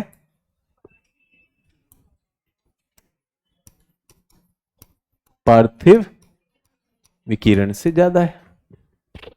और क्या मैं इसमें कह सकता हूं कि पार्थिव विकिरण सौर तप से ज्यादा है? हाँ या ना? यस। अभी पृथ्वी की बात हो रही है, अब हम पृथ्वी की बात हो रही है, इसको हम अक्षांशीय ऊष्मा बजट कह रहे हैं। इसमें अब मैं अंतरिक्ष की बात ही नहीं कर रहा हूं, पृथ्वी के पास ऊष्मा आई है, किसके पास ज्यादा आई? विषुवत पे ज्यादा आई और ध्रुवों पर कम आई। लेकिन छोड़ते तो दोनों है। कौन ज्यादा छोड़ेगा? विषुवत ज्यादा छोड़ेगा, ध्रुव कम छोड़ेंगे। तो कर्व अभी भी ऐसा होगा कि विषुवत पे उठा हुआ होगा, लेकिन अंतर आ गया कि नहीं आ गया? अब मुझे बताइए कितने लोगों को पता है कि सौर तप तो एक्चुअली आय होता है और ये व्यय होता है। ठीक है, अगर सौर आय ज्यादा है व्यय कम है, तो यहां पर पृथ्वी का तापमान गर्मी की तरफ जाएगा या ठंडक की तरफ? गर्मी की तरफ। तो ये क्या है? ऊष्मा बहुल क्षेत्र। कहां तक? 40 डिग्री इधर, 40 डिग्री उत्तर और 40 डिग्री दक्षिण तक। सूर्य और पृथ्वी का गणित अगर देखा जाए तो इस गणित में ऊष्मा अधिक है, और 40 के परे अगर देखा जाए तो यहां पे क्या हो गया? इनको कहा जाता है डेफिसिट ऊष्मा कमी क्षेत्र या फिर डेफिसिट क्षेत्र। यहां पर ऊष्मा की कमी है। जल्दी से बताइए कहां पर ठंडक ज्यादा है? इन्हीं में तो है या नहीं है? ये डेफिसिट है और ये क्या है? ये एक्सेस।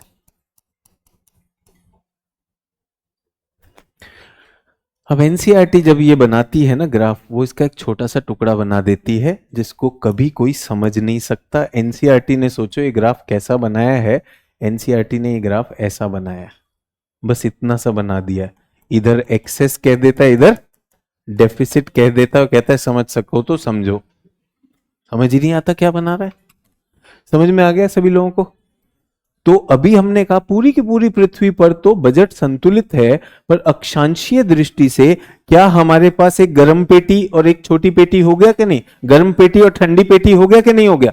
तो यहां पर हमारे पास एक असंतुलित बजट है, यहां पर ठंडा ज्यादा है।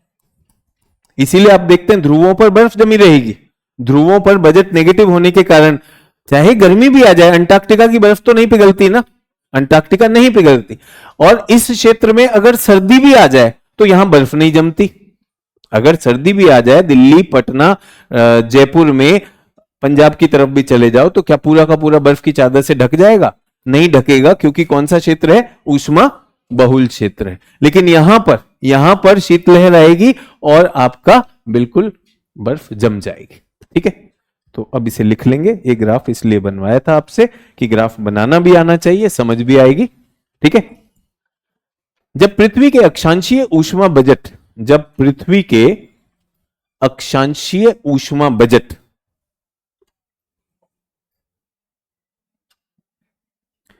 का अध्ययन किया गया तो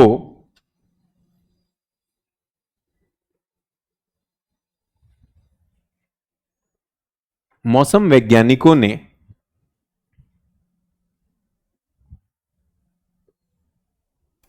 ऊष्मा बहुल और ऊष्मा कमी के क्षेत्र ऊष्मा बहुल और ऊष्मा कमी के क्षेत्र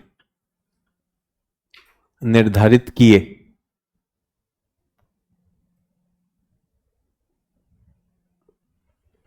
और ब्रैकेट में क्या लिखेंगे? चित्र एक।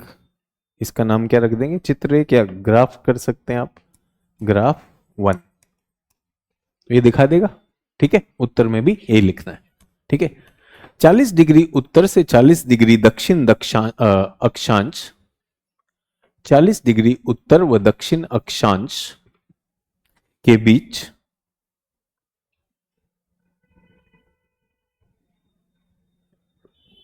सौर तप या सौर विकिरण की मात्रा पार्थिव विकिरण से अधिक होने के कारण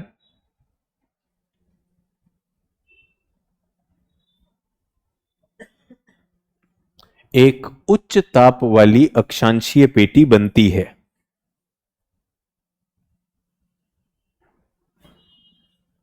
उच्च ताप वाली अक्षांशीय पेटी बनती है या उसका निर्माण होता है।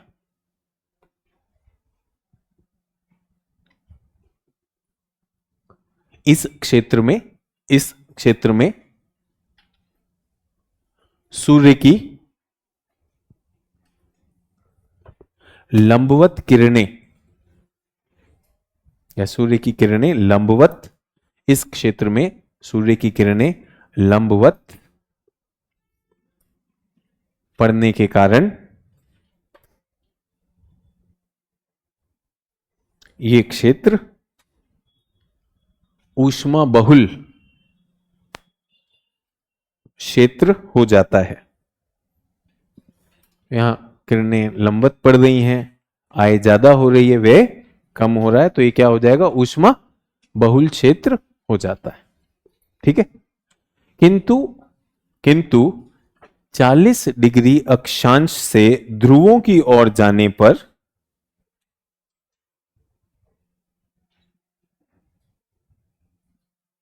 40 डिग्री अक्षांश से ध्रुवों की ओर जाने पर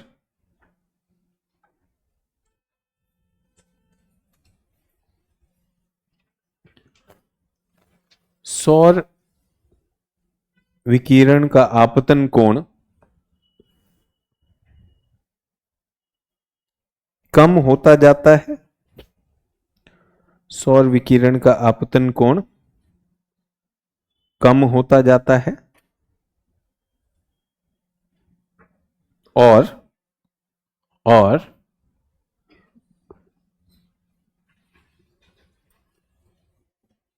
सौर ऊष्मा की आय पार्थिव विकिरण से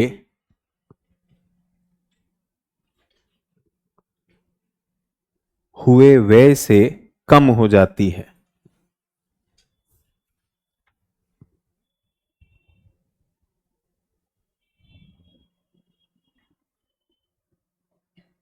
इसलिए इस पेटी में,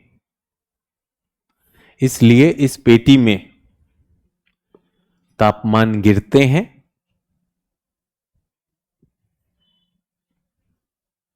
और ऊष्मा की कमी हो जाती है।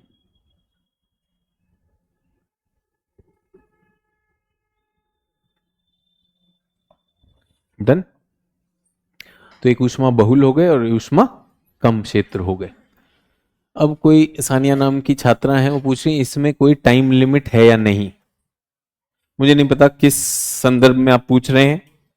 ये जो ग्राफ बना है ये किसका बना है? किसी दिन का बना है? नहीं। किसी महीने का बना है? नहीं। ये औसत वैल्यू है, पूरे साल में जो आएगी ऊष्मा जो है पूरे साल का वो है। तो ऐसा नहीं है कि किसी दिन का है किसी रात का है। ये जब बताया था, ये भी अभी थोड़ी देर पहले बताया था, दिहाड़ी पे काम नहीं चल रहा है कि इतना आया चलो निकलो निकलो निकलो। ऐसे नहीं कि क्लासरूम खाली करना है। पृथ्वी का तंत्र है, धीरे धीरे गर्म होंगे ठंडे होंगे। तो यहां पर हमारे मौसम वैज्ञानिकों ने कुल आंकड़े जमा किए। ऐसे ही नहीं ग्राफ बना दिया, आपके लिए तो मैंने बहुत इजी बना दिया, बट उन्होंने तो एक्चुअली जाके कैलकुलेट किया कितने जूल एनर्जी आ रही है कितने जूल एनर्जी जा रही है। उस गणना के बाद उन्होंने अपने दोनों ये वक्र बनाए और फिर इन दोनों वक्रों को एक दूसरे पर बिठाया। तो बिठाने पे पाया कि इस हिस्से में ये वक्र ऊपर है और इस हिस्से में ये वाला वक्र ऊपर है, इसलिए ये बना। क्लियर हो गया? तो पृथ्वी पर ग्रह के रूप में एक बजट है, लेकिन अक्षांशीय रूप से बजट नहीं है। और बजट नहीं होने का मतलब क्या ये असंतुलन हो गया कि नहीं हो गया? अब प्रकृति तो असंतुलन नहीं मानती, तो अब इसे संतुलित कैसे करेंगे? अब आप यूं बताइए कि पृथ्वी का हाल ऐसा हो गया है कि ये वाला हिस्सा क्या है? गर्म है। ये वाला हिस्सा गर्म है और ये वाला हिस्सा ठंडा है। ये तो असंतुलन हो गया कि नहीं हो गया? अब पृथ्वी को संतुलन लाना है तो कैसे होगा? सोच के बताइए। अगर पहले नहीं सोचा है तो अभी भी कॉमन सेंस से सोच सकते हैं। ये असंतुलन है, क्लियर असंतुलन है। आप खुद सोच लीजिए, कहीं पर ज्यादा गर्मी हो, कहीं पर कम तापमान हो, तो क्या होगा? अपने आप प्रक्रिया शुरू हो जाएंगी ना। कौन सी प्रक्रियाएं? चालन, संवहन, रेडिएशन। हाँ जी, कोई? चलिए, तो पृथ्वी पर अब इस ऊष्मा का हस्तांतरण होना है। ठीक है, आपके पास 3 तरीके हैं, चालन, संवहन और विकिरण। विकिरण की तो जरूरत नहीं है, विकिरण एक दूसरे से दूर तो है नहीं, संपर्क में है। अब आते हैं चालन। चालन कहां होगा? यहीं पर होगा जहां संपर्क है। तो क्या चीज काम करती है?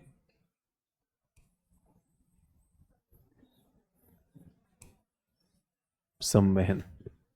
ये क्या है हमारा? वायु मंडल। तो अभी मैं आपको एक बड़ी बात बताने जा रहा हूं। बड़ी बात, हमारे वायुमंडल में पवन चलती है, तूफान आते हैं, जेट धाराएं चलती हैं, आपने सुना ध्रुवीय वाताग्र बनते हैं। जितना भी मौसम में नाटक होता है एक ही काम के लिए हो रहा है, संतुलन के लिए। अगर कोई आपसे पूछता है पवन क्यों चल रही है, पवन सिर्फ, आपने तो सुना, उच्च दाब से निम्न दाब की तरफ जा रही। हो क्या रहा है इसमें? पवन जब जाएगी तो ऊष्मा का हस्तांतरण करेगी, ठंडे से गर्म की तरफ, गर्म से ठंडा। ठीक है, और सिर्फ यही नहीं होता है, सतह के नीचे यहां पर कुछ एक और द्रव्य है हमारे पास। ये है हमारा सागर। सागर में जितनी भी जल धाराएं चलती हैं जो मैं आपको पढ़ाऊंगा, तो सागर में जल धाराओं का एक ही उद्देश्य है। आपने सुना गल्फ स्ट्रीम का गर्म पानी नॉर्वे में बर्फ नहीं जमने देता। वो गल्फ स्ट्रीम चलती क्यों है? ऊष्मा का हस्तांतरण। लेब्राडोर की जलधारा आती है, बहुत ठंडी बर्फीली होती, क्यों चलती है? ध्रुवों से विषुवत पे आते हैं, विषुवत से ध्रुवों पे जाते हैं। विषुवत से ध्रुवों पर जाने वाले को गर्म जलधारा कहेंगे और ध्रुव से विषुवत पे आने वाली को ठंडी जल।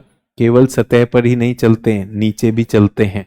इसको AMOC आपने सुना होगा आजकल, अटलांटिक मेरीडियोनल ओवरटर्निंग सर्कुलेशन, या फिर इन्हें गहरे सागर के वो माना जाता है, जल प्रवाह माना जाता है। ये सारे के सारे एक ही काम कर रहे हैं। क्या कर रहे हैं? तापीय संतुलन। पूरा ड्रामा किस लिए हो रहा है? तापीय संतुलन।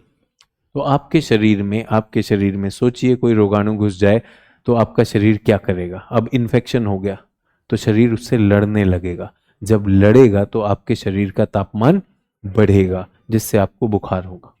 कई बार कहते हैं बुखार को नहीं रोकना चाहिए, क्योंकि बुखार भी एक तरह से उस समय लड़ रहा है। छोटा मोटा रोगाणु है तो क्या रहेगा, 2-4 दिन आपके शरीर की अवस्था थोड़ी कमजोर महसूस करेंगे, बहुत एनर्जी नहीं होगी, लेकिन उस समय क्या हो रहा है? युद्ध हो रहा है। अंत में युद्ध जीत के फिर वापस संतुलन आ जाएगा कि नहीं आ जाएगा? तो पृथ्वी का वायुमंडल, पृथ्वी का जलमंडल एक युद्ध लड़ रहा है।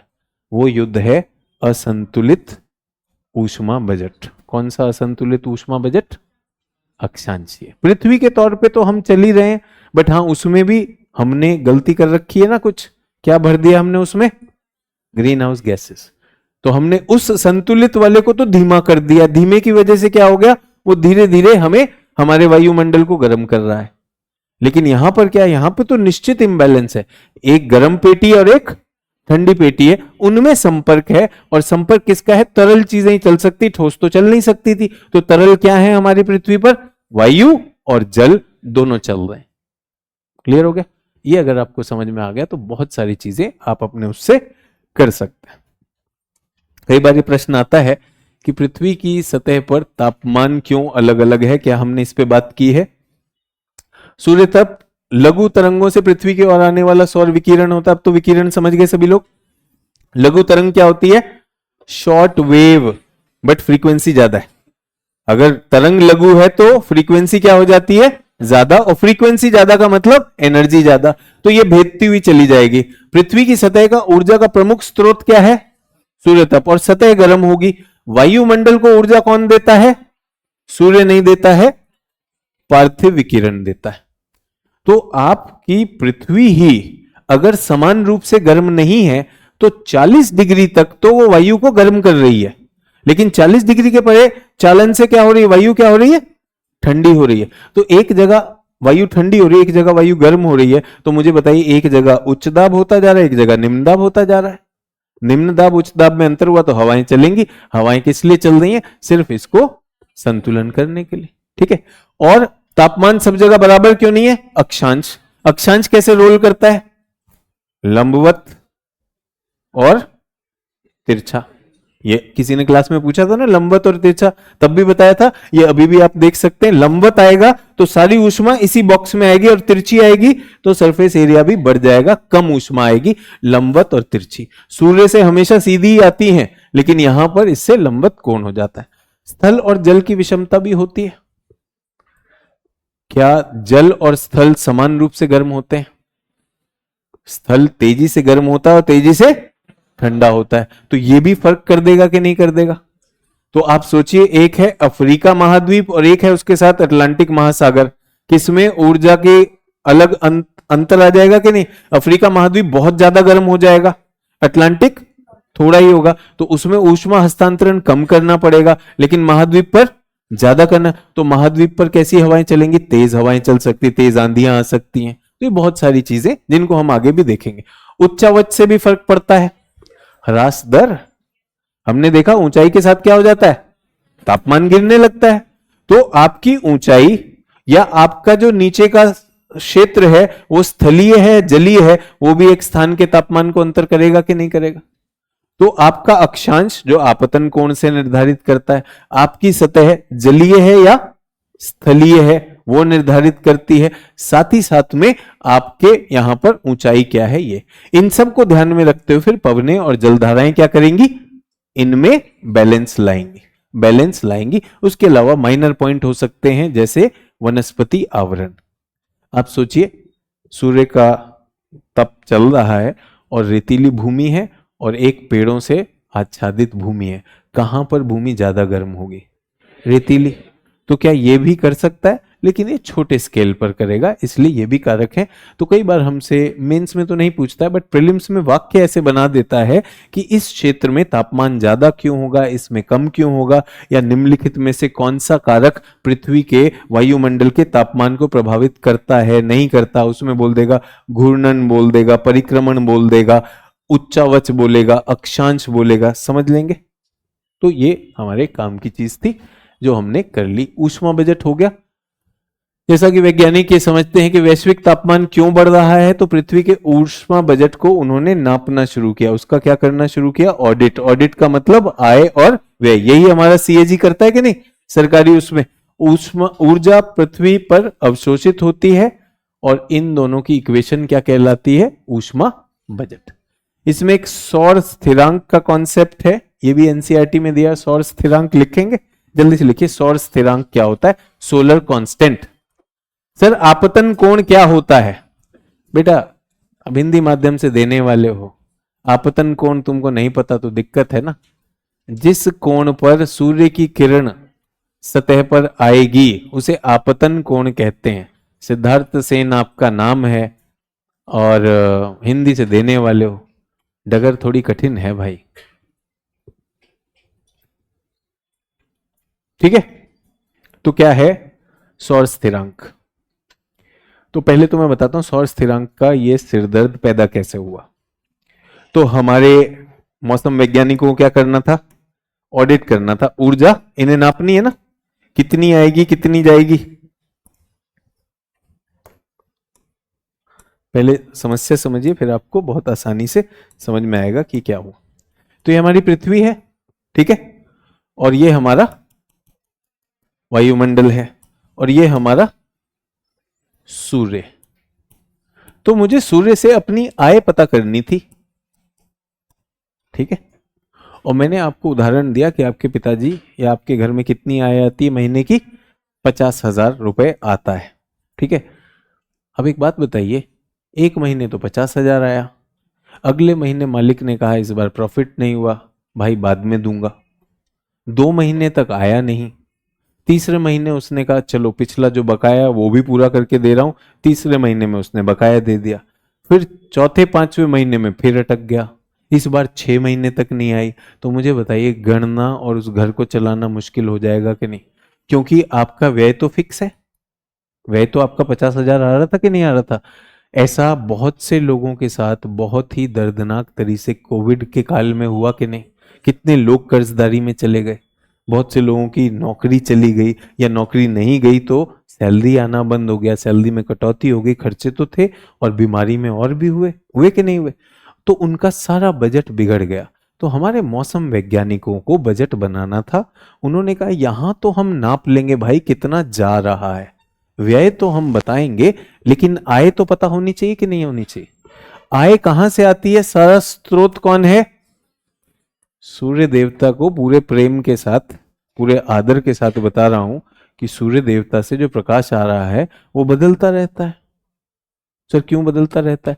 अरे एक भट्टी ही तो है, नाभिकीय भट्टी। मैं फिर से कह रहा हूं, होलिका दहन या फिर आपने लोहड़ी पे लकड़ी जलते देखी होगी, स्टार्टिंग में बहुत ज्यादा गर्मी आती है, थोड़ी देर में क्या होती है? कम होने लगती है। कई बार कहते हैं ना जल्दी खत्म हो गया, थोड़ी लकड़ी और डाल दो। डालते कि नहीं डालते? तो ऐसे ही तो हमारा सूर्य है। सन इज अ वेरिएबल स्टार, इसके अंदर नाभिकीय संलयन हो रहा है। कभी वो प्रक्रिया तेज हो जाती है, कभी प्रक्रिया धीमी हो जाती है। मैंने आपको सौर कलंक सिद्धांत के बारे में बताया था कि सूर्य की सतह पर कुछ ऐसे बिंदु हो जाते हैं जहां पर मैग्नेटिक स्टॉर्म आ जाता है, वहां कुछ ज्यादा गर्म क्षेत्र हो जाएंगे, कुछ ठंडे हो जाएंगे। अब दिक्कत ये हो गई, मुझे बजट करना है और सूर्य की जो ऊष्मा है वो बदलती रहती है। अब आय ही बदल जाएगी तो बजट कैसे करूंगा? तो उन्होंने कहा देखो यार ये फालतू की लड़ाई नहीं करते, हम ना एक औसत वैल्यू लेते हैं। क्या लेंगे? औसत वैल्यू। औसत वैल्यू किसकी? कि पृथ्वी के वायुमंडल की बाहरी सीमा पर जो भी औसत ऊर्जा आती है, कितनी?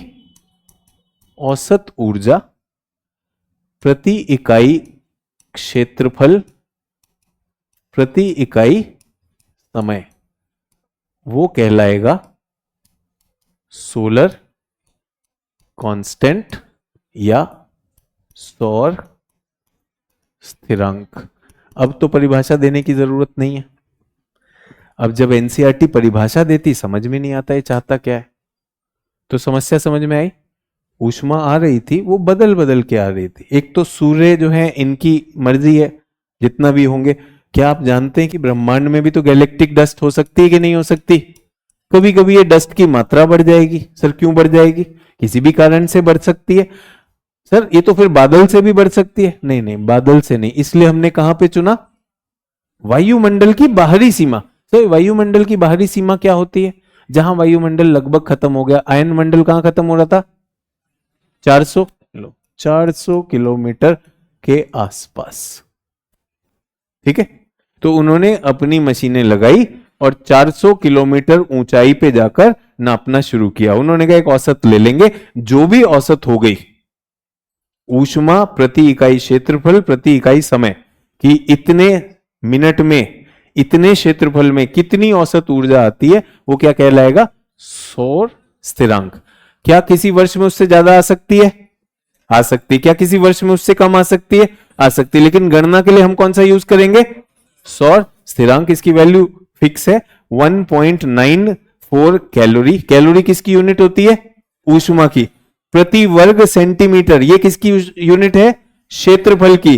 प्रति मिनट ये किसकी है? समय की। तो प्रति इकाई क्षेत्रफल प्रति इकाई समय में कितना ऊष्मा आ रही है? 1.94। यूपीएससी ने प्रीलिम्स में पूछा हुआ है कि निम्नलिखित में से कौन सी मात्रा सौर स्थिरांक की है, और उसमें वैल्यू दे दी जाती है। तो ये है, तो जल्दी से लिख लेंगे सौर स्थिरांक क्या है। यहां पे लाल में लिख दिया, सौर स्थिरांक इज इक्वल टू ऊर्जा प्रति इकाई क्षेत्रफल प्रति इकाई समय पृथ्वी की परिरेखा पर। परिरेखा क्या है? वायुमंडल की बाहरी रेखा पर सूर्य की किरणों के लंबवत स्थित खुले क्षेत्र में प्रति इकाई क्षेत्रफल प्रति मिनट पहुंचने वाली सौर ऊर्जा को सौर स्थिरांक कहते हैं। इसकी वैल्यू 1.94 होती है और कई मौसम वैज्ञानिक इसको आसान करने के लिए 2 कर देते हैं। 2.0 लिख देते हैं, बट वो गलत होता है। होता 1.94 है, बट आसानी के लिए गणना के लिए 2 भी लिख दिया जाता है। तो फिर से कह रहा हूं कि बहुत से लोग कोचिंग नहीं करते, खुद से पढ़ाई करते हैं। उन्हें कई बार इंपॉर्टेंट चीजें मिस हो जाती हैं। हमारा काम है, हमारा उद्देश्य है कि हम छात्रों को जो भी इंपॉर्टेंट चीजें हैं परीक्षा की दृष्टि से वो कराएं। तो इसमें घबराना नहीं है, इसे याद करना है, ये काम की चीज है। अगर बेकाम की होता तो मैं देता ही नहीं।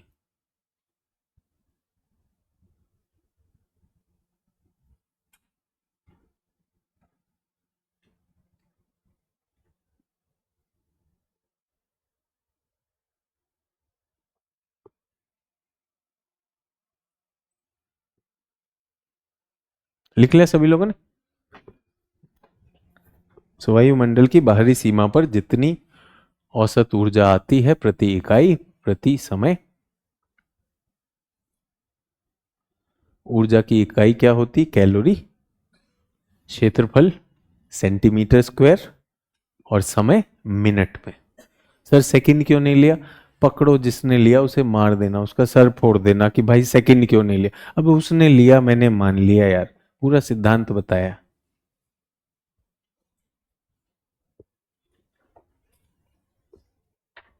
डन, खत्म कर दें फिर आज की क्लास। काफी टेक्निकल हो गया आज के लिए। ऊष्मा बजट कहां से पढ़ेंगे? एनसीईआरटी से पढ़ेंगे। वैसे जो बताया वो समझ आ जाएगा, और जो भी डाउट होगा वो प्लीज लेकर आइएगा कल।